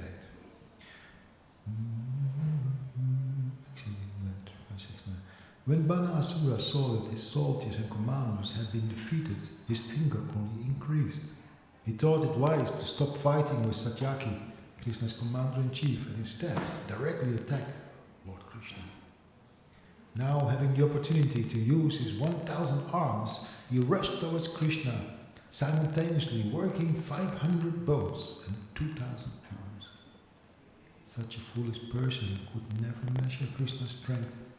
Immediately, without difficulty, Krishna cut each of Banasura's bows into 2 pieces, and to check him from going further, made the horses of his chariot lie on the ground, so that the chariot broke to pieces. After doing this, Krishna blew his conch shell, Pansajanya. There was a demigoddess named Kotara, who was worshipped by Banasura, and their relationship was as a mother and a son. Mother Kotara was upset that Banasura's life was in danger, so she appeared on the scene with naked body and scattered hair. She stood before Lord Krishna. Sri Krishna did not like the sight of this naked woman, and to avoid seeing her, he turned his face. Banasura, getting this chance to escape, Krishna's attack left the battlefield. All the strings of his bows had been broken, and there was no chariot or driver, so he had no alternative but returned to his city, lost everything in battle. Being greatly harassed by the arrows of Krishna, all the associates of Lord Shiva, the hobgoblins, the ghostly Bhuttas, Pretas, and Kshatriyas, left the battlefield. Lord Shiva then took his last resort. He released his greatest death weapon, known as Shiva Jvara, which destroys by excessive heat. It is said that at the end of the creation the sun becomes 12 times more scorching than usual. This 12 times hotter temperature is called Shiva Jvara. When Shiva Jvara personified was released, he had 3 hands and 3 legs, and as he came towards Krishna it appeared that he was burning everything to ashes. He was so powerful that he made blazing fire appear in all directions, and Krishna observed that he was specifically coming towards him. As there is a Shiva Jvara weapon, there is also a Narayana Jvara weapon, which is represented by excessive cold. When there is excessive heat, one can somehow or other tolerate it, but when there is excessive cold, everything collapses. This is actually experienced by a person at the time of death.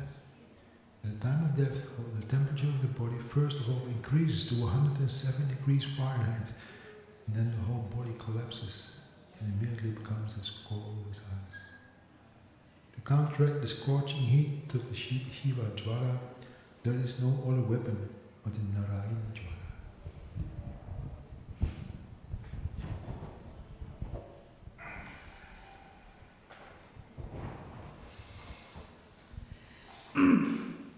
Therefore, when Lord Krishna saw that the Shiva Jvara had been released by Lord Shiva, he had no recourse other than to release the Narayan Jvara. Lord Sri Krishna is the original Narayan and the controller of the Narayan Jvara weapon. When the Narayan Jvara was released, there was a great fight between the 2 Jvaras. When excessive heat is counteracted by extreme cold, it is natural for the hot temperature to gradually reduce, and this is what occurred in the fight between the Shiva Jvara and the Narayan Jvara. Gradually the Shiva Jvara's temperature diminished, and the Shiva Jvara began to cry for help from Lord Shiva, but Lord Shiva was unable to help him in the presence of the Narayan Jvara. Unable to get any help from Lord Shiva, the Shiva Jvara could understand that he had no means of escape outside of surrendering unto Narayan. Lord Krishna himself. Lord Shiva, the greatest of the demigods, could not help him, what to speak of the lesser demigods, and therefore the Shiva Jvara ultimately surrendered unto Krishna, bowing before him and offering a prayer, so that the Lord might be pleased and give him protection. This incident of the fight between the ultimate weapons of Lord Shiva and Lord Krishna proves that if Krishna gives someone protection, no one can kill him, and if Krishna does not give one protection, no one can save him. Lord Shiva is called Mahadev, greatest of all the demigods, although sometimes Lord Brahma is considered the greatest of all the demigods because he can create. However, Lord Shiva can annihilate the creations of Brahma. Still, both Lord Brahma and Lord Shiva act only in one capacity. Lord Brahma can create and Lord Shiva can annihilate, but neither of them can maintain. Lord Vishnu, however, not only maintains but creates and annihilates also. Actually, the creation is not affected by Brahma, because Brahma himself is created by Lord Vishnu, and Lord Shiva is created or born of Brahma. The Shivacharya thus understood that without Krishna and Narayan, no one could help him. He therefore rightly took shelter of Lord Krishna, and with folded his hand began to pray as follows.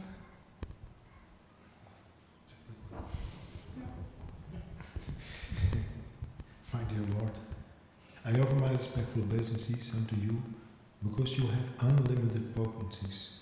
No one can surpass your potencies, and thus you are the Lord of everyone. Generally, people consider Lord Shiva the most powerful personality in the material world. But Lord Shiva is not all-powerful. You are all-powerful. This is factual. You are the original consciousness or knowledge. Without knowledge or consciousness, nothing can be powerful. A material thing may be very powerful, but without a touch of consciousness, it cannot act. A material machine may be gigantic and wonderful, but without the touch of someone conscious and in knowledge, a material machine is useless for all purposes. My Lord, you are complete knowledge, and there is not a pinch of material contamination in your personality. Lord Shiva may be a powerful demigod because of his specific power to annihilate the whole creation, and similarly, Lord Brahma may be powerful because he can create the entire universe.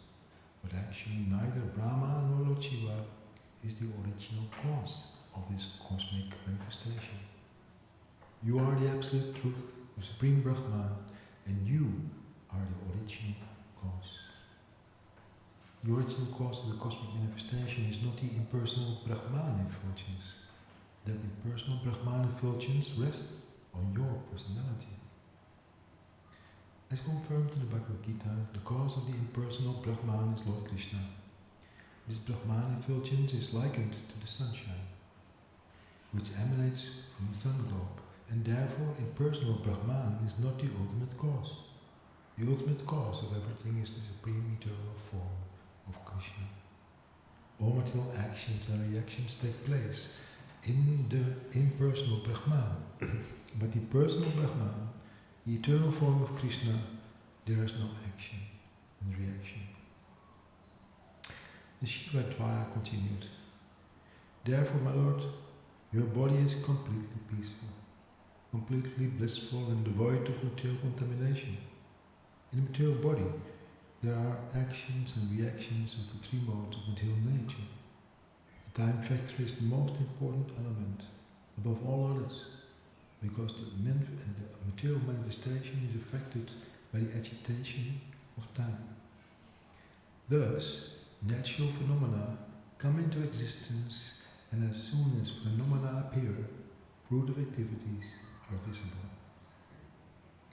As the result of these fruitive activities, a living entity takes its form. He acquires a particular nature packed up in a subtle body, and a gross body formed by the life hair, the ego, the 10 sense organs, the minds, and the 5 gross elements. These then create a type of body, which later becomes the root cause of various other bodies, which are acquired one after another by the means of the transmigration of the soul. All these phenomenal manifestations are the combined action of your material energy. You, however, are the cause of this external energy, and thus you remain unaffected by the action and reaction of the different elements. And because you are transcendental to such compulsions of material energy, you are the supreme tranquility. You are the last word in freedom from material contamination.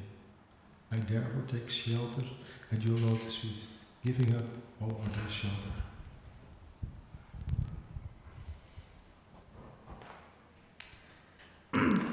My dear Lord, your appearance as the son of Vasudeva and your role as a human being is one of the pastimes of your complete freedom. To benefit your devotees and vanquish the non-devotees, you appear in multi-incarnations. All such incarnations descend in fulfillment of your promise in the Bhagavad Gita that you appear as soon as there are discrepancies in the system of progressive life.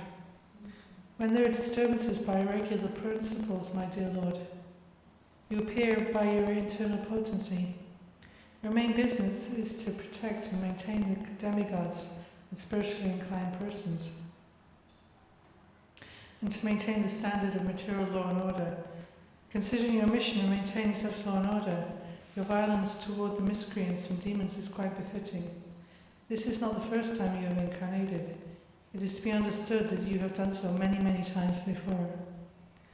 My dear Lord, I beg to submit that I have been very greatly chastised by the race of your Narayan Jara, which is certainly very cooling, yet at the same time severely dangerous and unbearable for all of us.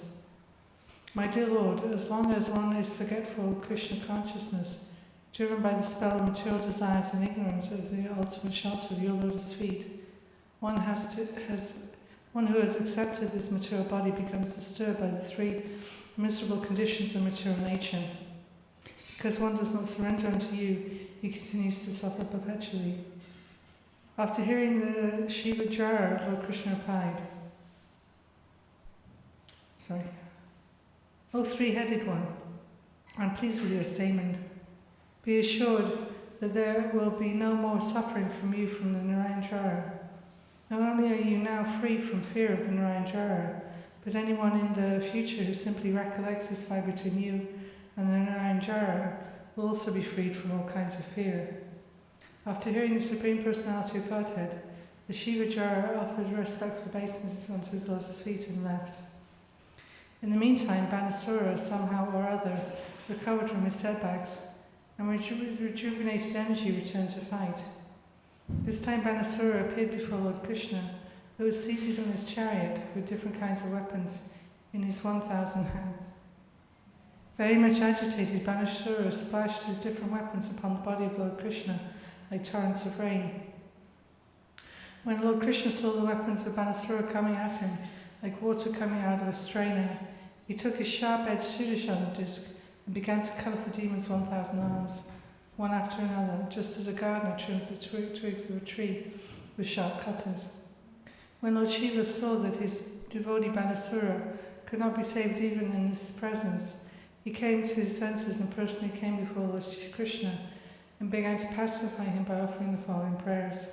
Lord Shiva said, My dear Lord, you are the worshipful object of the Vedic hymns. I'll finish now.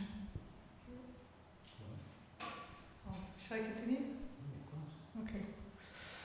Lord Shiva said, My dear Lord, you are the worshipful object of the Vedic hymns. One who does not know you considers the impersonal Brahmajyoti to be the ultimate supreme absolute truth, without knowledge that you exist behind your spiritual effulgence in your eternal abode. My dear Lord, you are therefore called Para-Brahman. Indeed, the words Para-Brahman have been used in the Bhagavad Gita to identify you.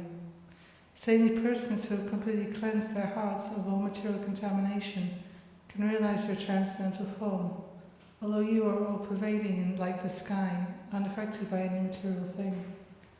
Only the devotees can realize you, and no one else. In the impersonalist conception of the supreme existence, the sky is just like your navel, fire is your mouth, and water is your semen. The heavenly planets are your head, all the directions are your ears, and the earth, Urvi, is your lotus feet. The moon is your mind, and the sun is your eye. As far as I'm concerned, I act as your ego. The ocean is your abdomen, and the king of heaven, Indra, is your arm. Trees and plants are the hairs on your body. The clouds are the hair on your head, and Lord Brahma is your intelligence. All the great progenitors known as the Prajapatis are your symbolic representatives.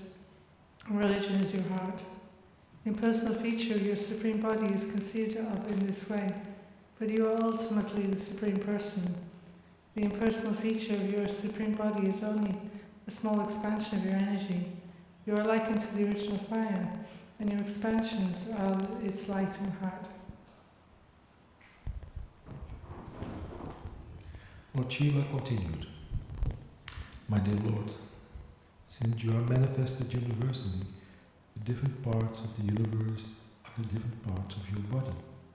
And by your inconceivable potency, you can simultaneously be both localized and universal. In the Brahma Samhita, we also find it stated that although you always remain in your abode, Goloka Vrindavan, you are present everywhere. As stated in the Bhagavad Gita, you appear in order to protect the devotees, and thus your appearance indicates good fortune for all the universe. All of the demigods are directing different affairs of the universe by your grace only.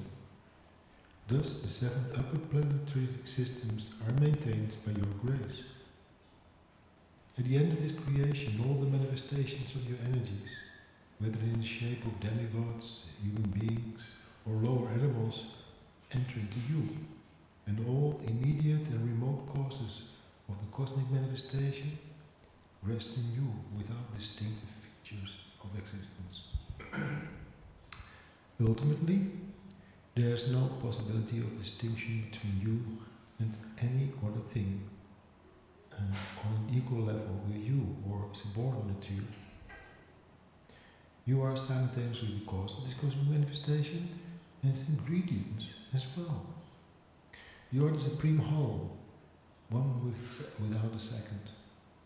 In the phenomenon of manifestation, there are 3 stages: the stage of consciousness, the state of semi-consciousness in dreaming, and the state of unconsciousness. But your Lordship is transcendental to all these different material stages of existence. You exist, therefore, in the 4th dimension, and your appearance and disappearance do not depend on anything beyond yourself. You are the extreme cause, the supreme cause. Extreme. Extremely misreading.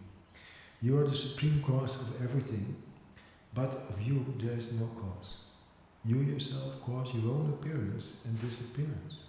Despite your transcendental position, my Lord, in order to show your 6 opulences and advertise your transcendental qualities, you have appeared in your different incarnations. Fish, tortoise, boar, Nrsimha, Keshava, and others. And by your personal manifestation, and you have appeared as different living entities by your separated manifestations. By your internal potency, you appear as the different incarnations of Vishnu, and by your external potency, you appear as the phenomenal world. On a cloudy day, to the common man's eye, the sun appears to be covered. But the fact is that because the sunshine creates the cloud, the sun can never actually be covered, even though the whole sky may be cloudy. And similarly, less intelligent men claim that there is no God. But when the manifestation of different living entities and their activities is visible, enlightened persons see your presence in every atom through the medium of your external and marginal energies.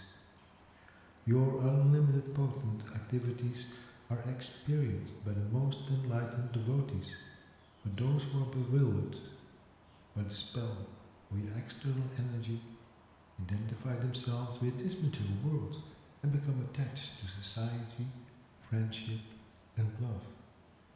Thus they embrace the threefold miseries of the material existence and are subjected to the dualities of pain and pleasure, sometimes drowning in the ocean of attachment and sometimes being taken out of it.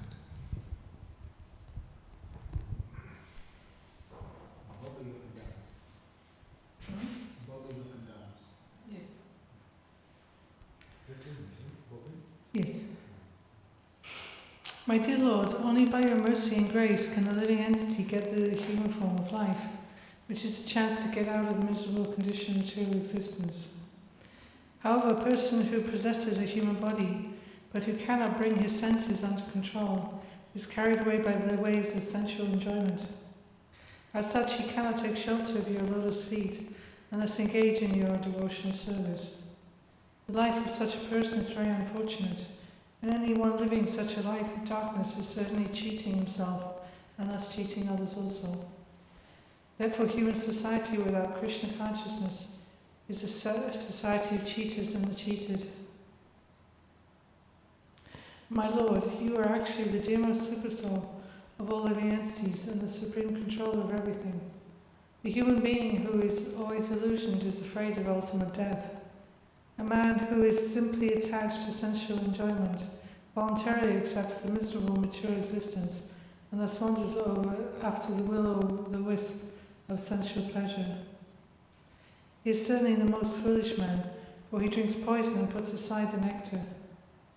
My dear Lord, all the demigods, including myself and Lord Brahma, as well as great saintly persons and sages who cleanse their hearts of material attachment, have by your grace wholeheartedly taken shelter of your lotus feet. We have all taken shelter of you because we have accepted you as the Supreme Lord and the dearmost life and soul of all of us. You are the original cause of this cosmic manifestation. You are its supreme maintainer, and you are the cause of its dissolution also. You are equal to everyone, the most peaceful supreme friend of every living entity. You are the supreme worshipful object for every one of us. My dear Lord, let us always be engaged in your transcendental loving service, so we may get free from your material entanglement, this material entanglement. Finally, my Lord, I may inform you that this Banasura is very dear to me. He has rendered valuable service unto me. Therefore, I want to see him always happy. Being pleased with him, I have assured him safety. I pray to you, my Lord, that as you were pleased with his forebears, King Prahlad and Bali Maharaj, you also be pleased with him. These are the forefathers. These big footprint. After hearing Lord Shiva's prayer, Lord Krishna replied, "My dear Lord Shiva, I accept your statements." He didn't say prayers, actually, statements. And I also accept your desire for Bana Asura. I know that this Bana Asura is the son of Bali Maharaj, and as such, I cannot kill him, for that is my promise. He gave a benediction to King Prahlad, that the demons who would appear in his family would never be killed by me. And therefore, without killing this Bana Asura, I have simply cut off his arms to deprive him of false prestige. The large number of soldiers he was maintaining became a burden on this earth, and I have killed them all to minimize the burden.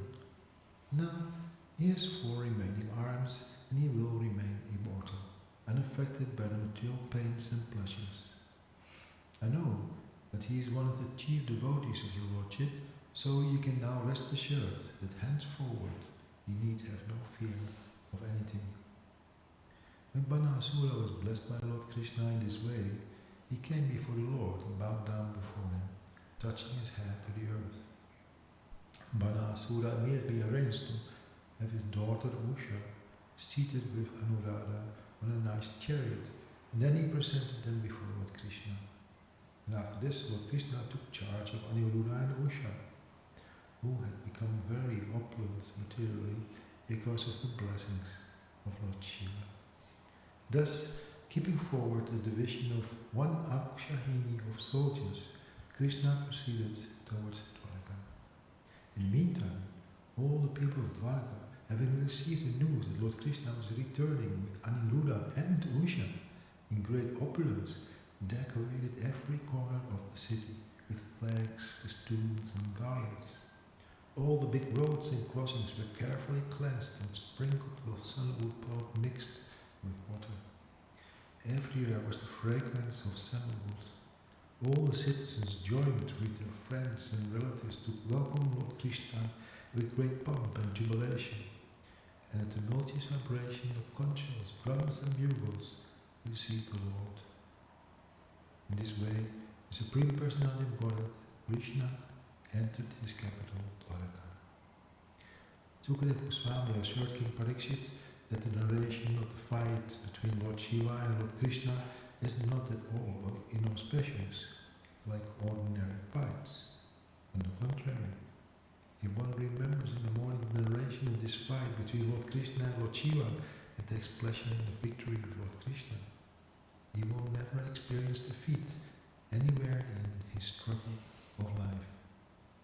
This episode of the Banasura fighting with Krishna and later being saved by the grace of Lord Shiva is confirmation of the statement in the Bhagavad Gita that the worshippers of demigods cannot achieve any benediction without its being sanctioned by the Supreme Lord Krishna. Here, in this narration, we find that although Banasura was a great devotee of Lord Shiva, when he faced death by Krishna, Lord Shiva was not able to save him. But Lord Shiva appealed to Krishna to save his devotee, and this was sanctioned by the Lord. This is the position of Lord Krishna. The exact words used in this connection in the Bhagavad Gita are Ayaiva Vitam Hitam. This means that without the sanction of the Supreme Lord, no demigod can award any benediction to the worship, to his worshipper. Thus ends the Bhaktivinoda purport of the 63rd chapter of Krishna. Lord Krishna fights with Banasura.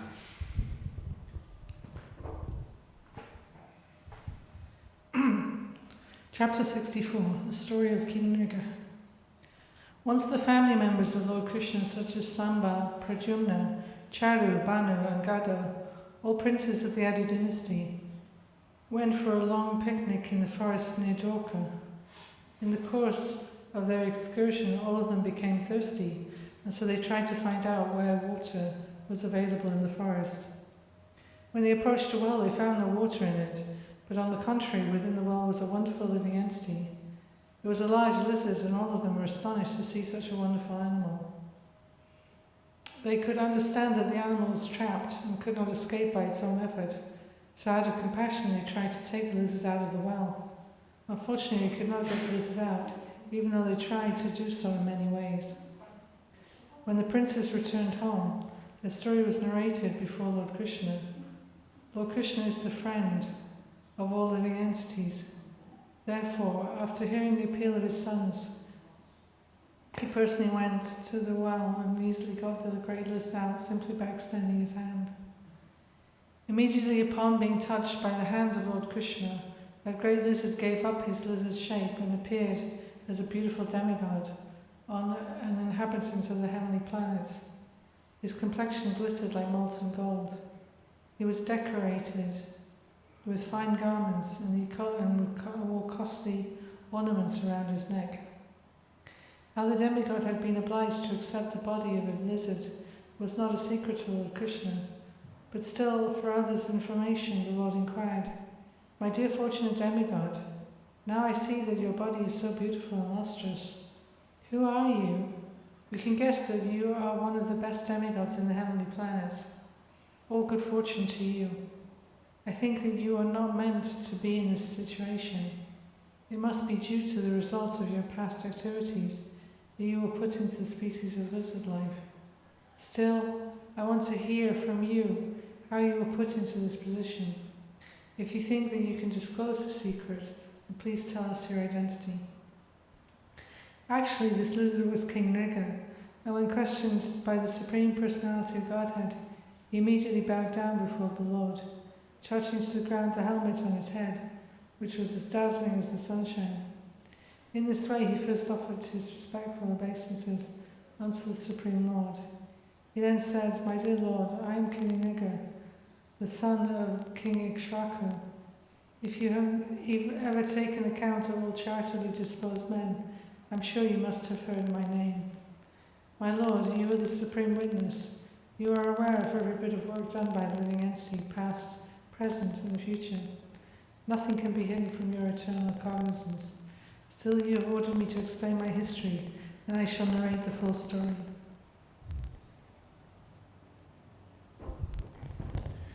King Nriga proceeded to narrate the history of his degradation caused by his karma kanda activities. He said that he had been very charitable disposed and had given away so many cows that the total was equal to the number of particles of dust on the earth, stars in the sky, or drops of water in a rainfall. According to the Vedic ritualistic ceremonies, a man who is charitably disposed is recommended to give cows to the Brahmanas.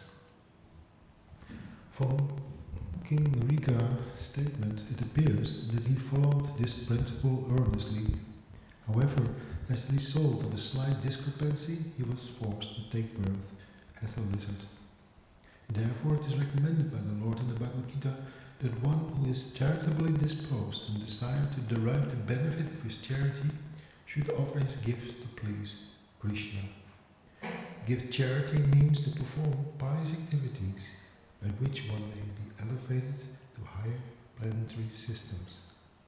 But promotion to the heavenly planets is no guarantee that one will never fall down. Rather, the example of King Riga definitely proves that fruitive activities, even if very, very pious, cannot give us eternal blissful life. As stated in Bhagavad Gita, the result of work, either pious or impious, is sure to bind a man, unless the work is discharged as yakya on behalf of the Supreme Personality of Godhead.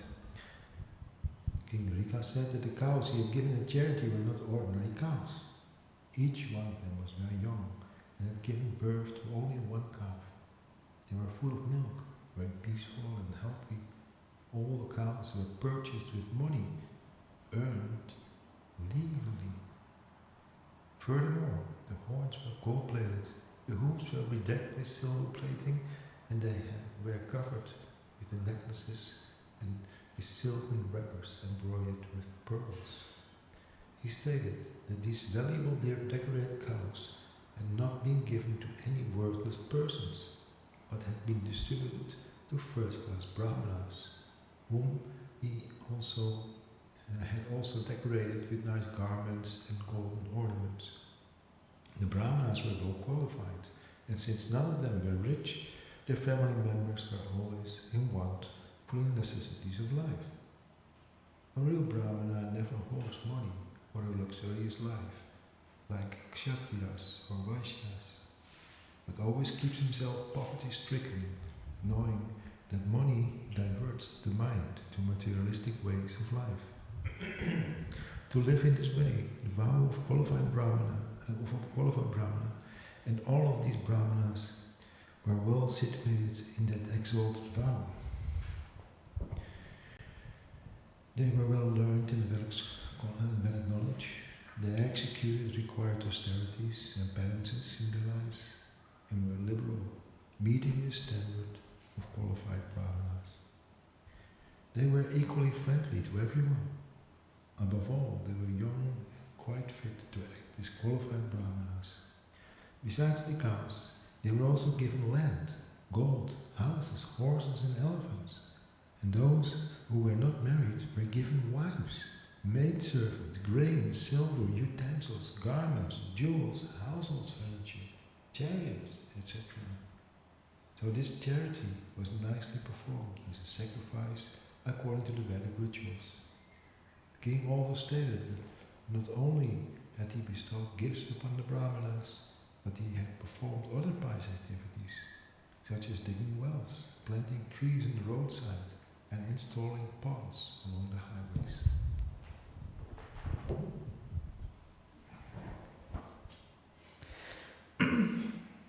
King continued, in spite of all this, unfortunately one of the Brahman's cows that I had given in charity chanced to enter amongst my other cows. Not knowing this, I again gave it in charity to another Brahman.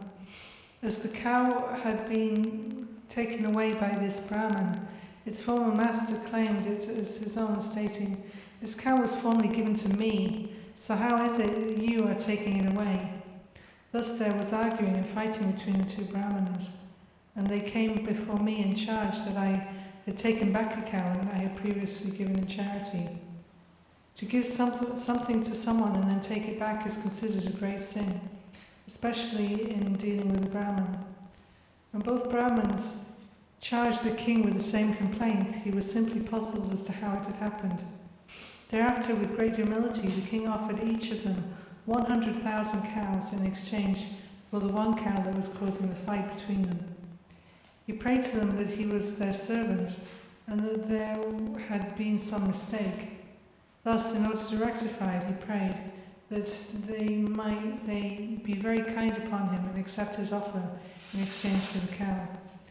The king fervently appealed to the Brahmanas not to cause his downfall into hell because of this mistake. A Brahman's property is called Brahmaswal, and according to Manu's law it cannot be acquired, even by the government. Both Brahmins, however, insisted that the cow was theirs and could not be taken back under any condition. Neither of them agreed to exchange it for 100,000 cows. Thus disagreeing with the king's proposal, the two Brahmins left the place in anger, thinking that their lawful possession had been usurped. After this incident, when the time came for the king to give up his body, he was taken before Yamaraj, the superintendent of death, who asked him whether he first wanted to enjoy the results of his pious activities.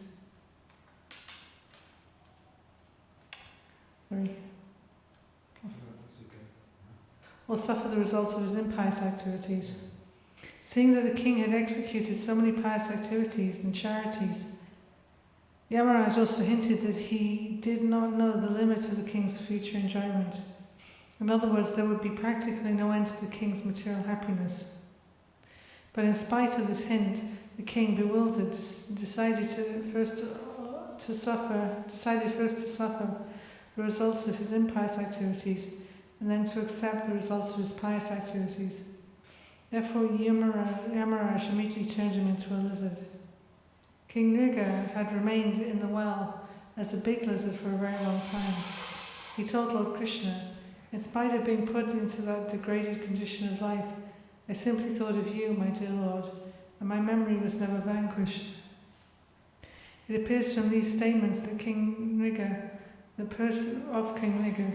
persons who follow the principles of fruitive activities and derive some material benefits are not very intelligent.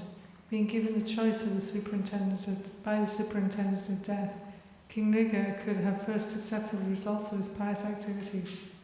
Instead, he thought it better first to receive the effects of his impious activities and then enjoy the effects of his pious activities without disturbance.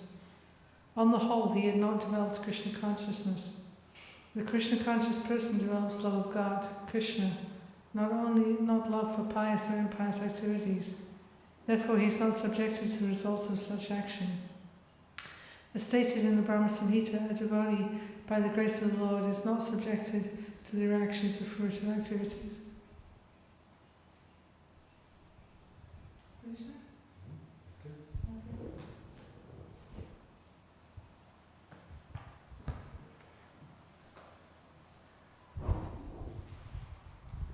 Thus we conclude with the reading today of the Krishna book.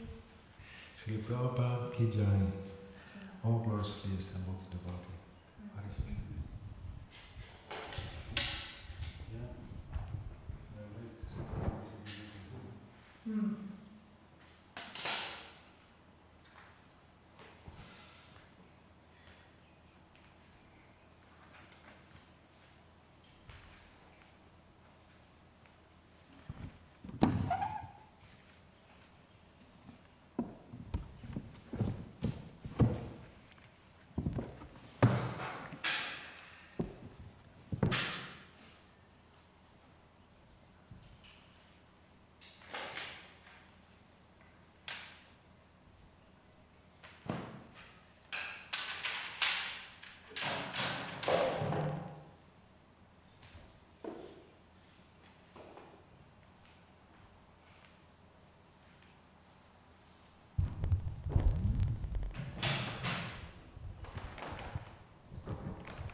All right, now your minds.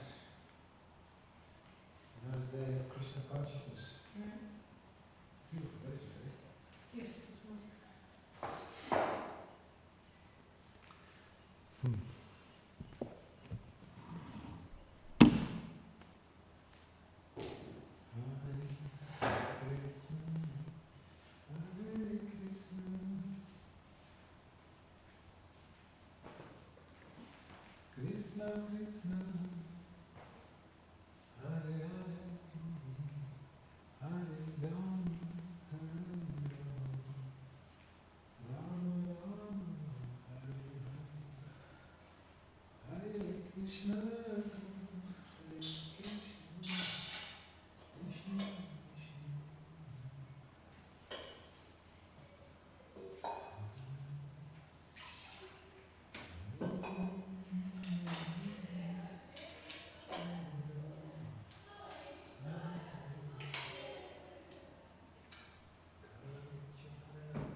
Namah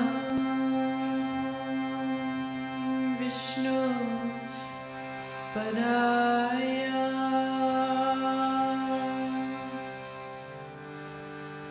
Krishna Pristhaya Amutane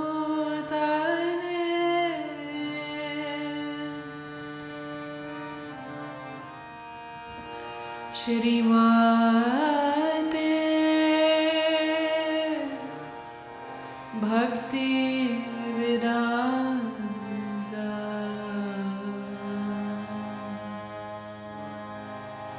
Swami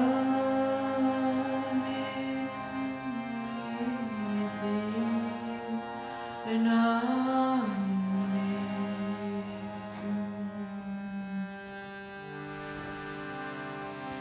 Namaste Saraswati Devi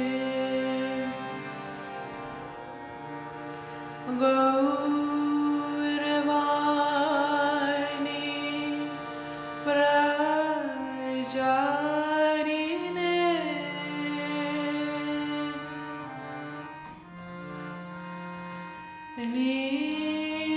Nirvishesha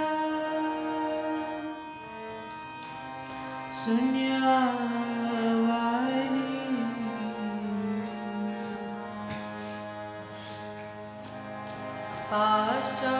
Paschatya Deshatharine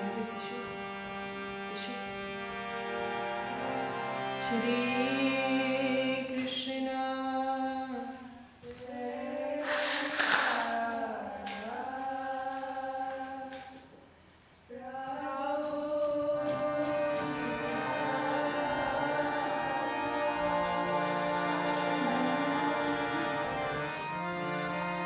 Shri Advaita Gadadhara Shri Vasani Gaura Bhaktivinoda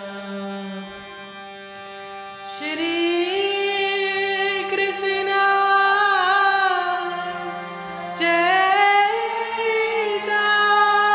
Chaitanya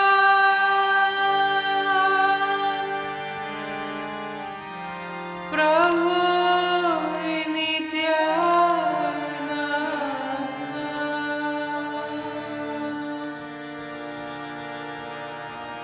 Shri Advaita Gadadhara Shri Vasani Gaura Bhaktivinoda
Krishna, Krishna, Hare Hare,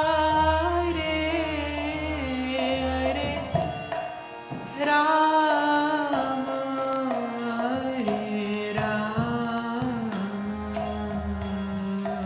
Rama Rama, Hare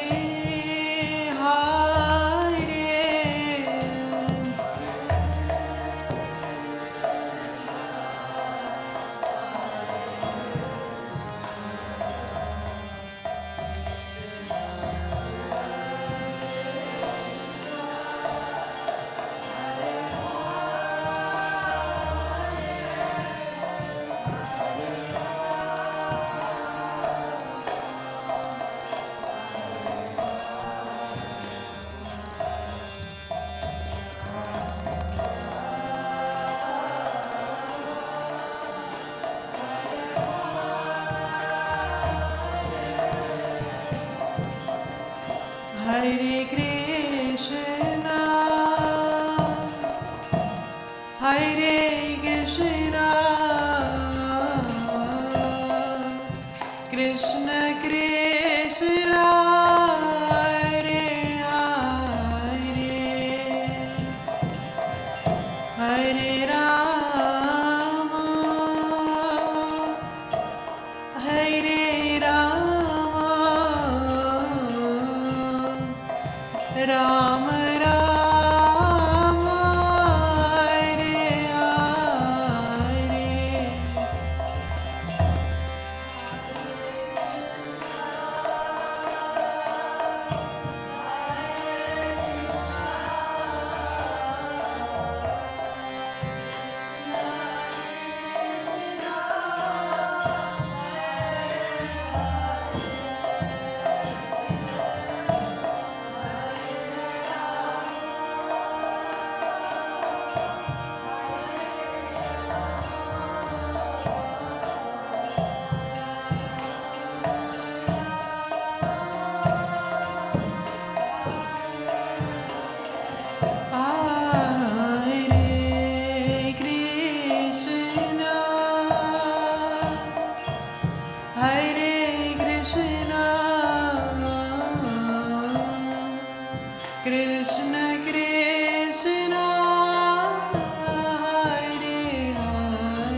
Krishna, Hare Krishna, Krishna Krishna, Hare Hare, Hare Rama, Hare Rama, Rama Rama, Hare Hare.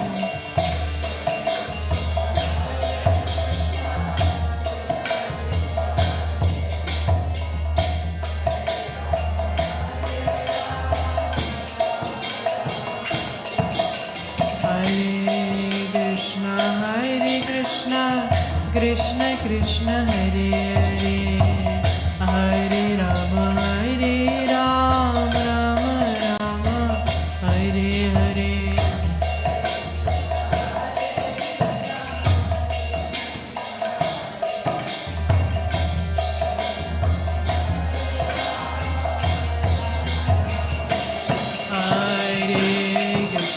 Hare Krishna, Krishna Krishna, Hare Hare, Hare Rama, Hare Rama.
Krishna, Krishna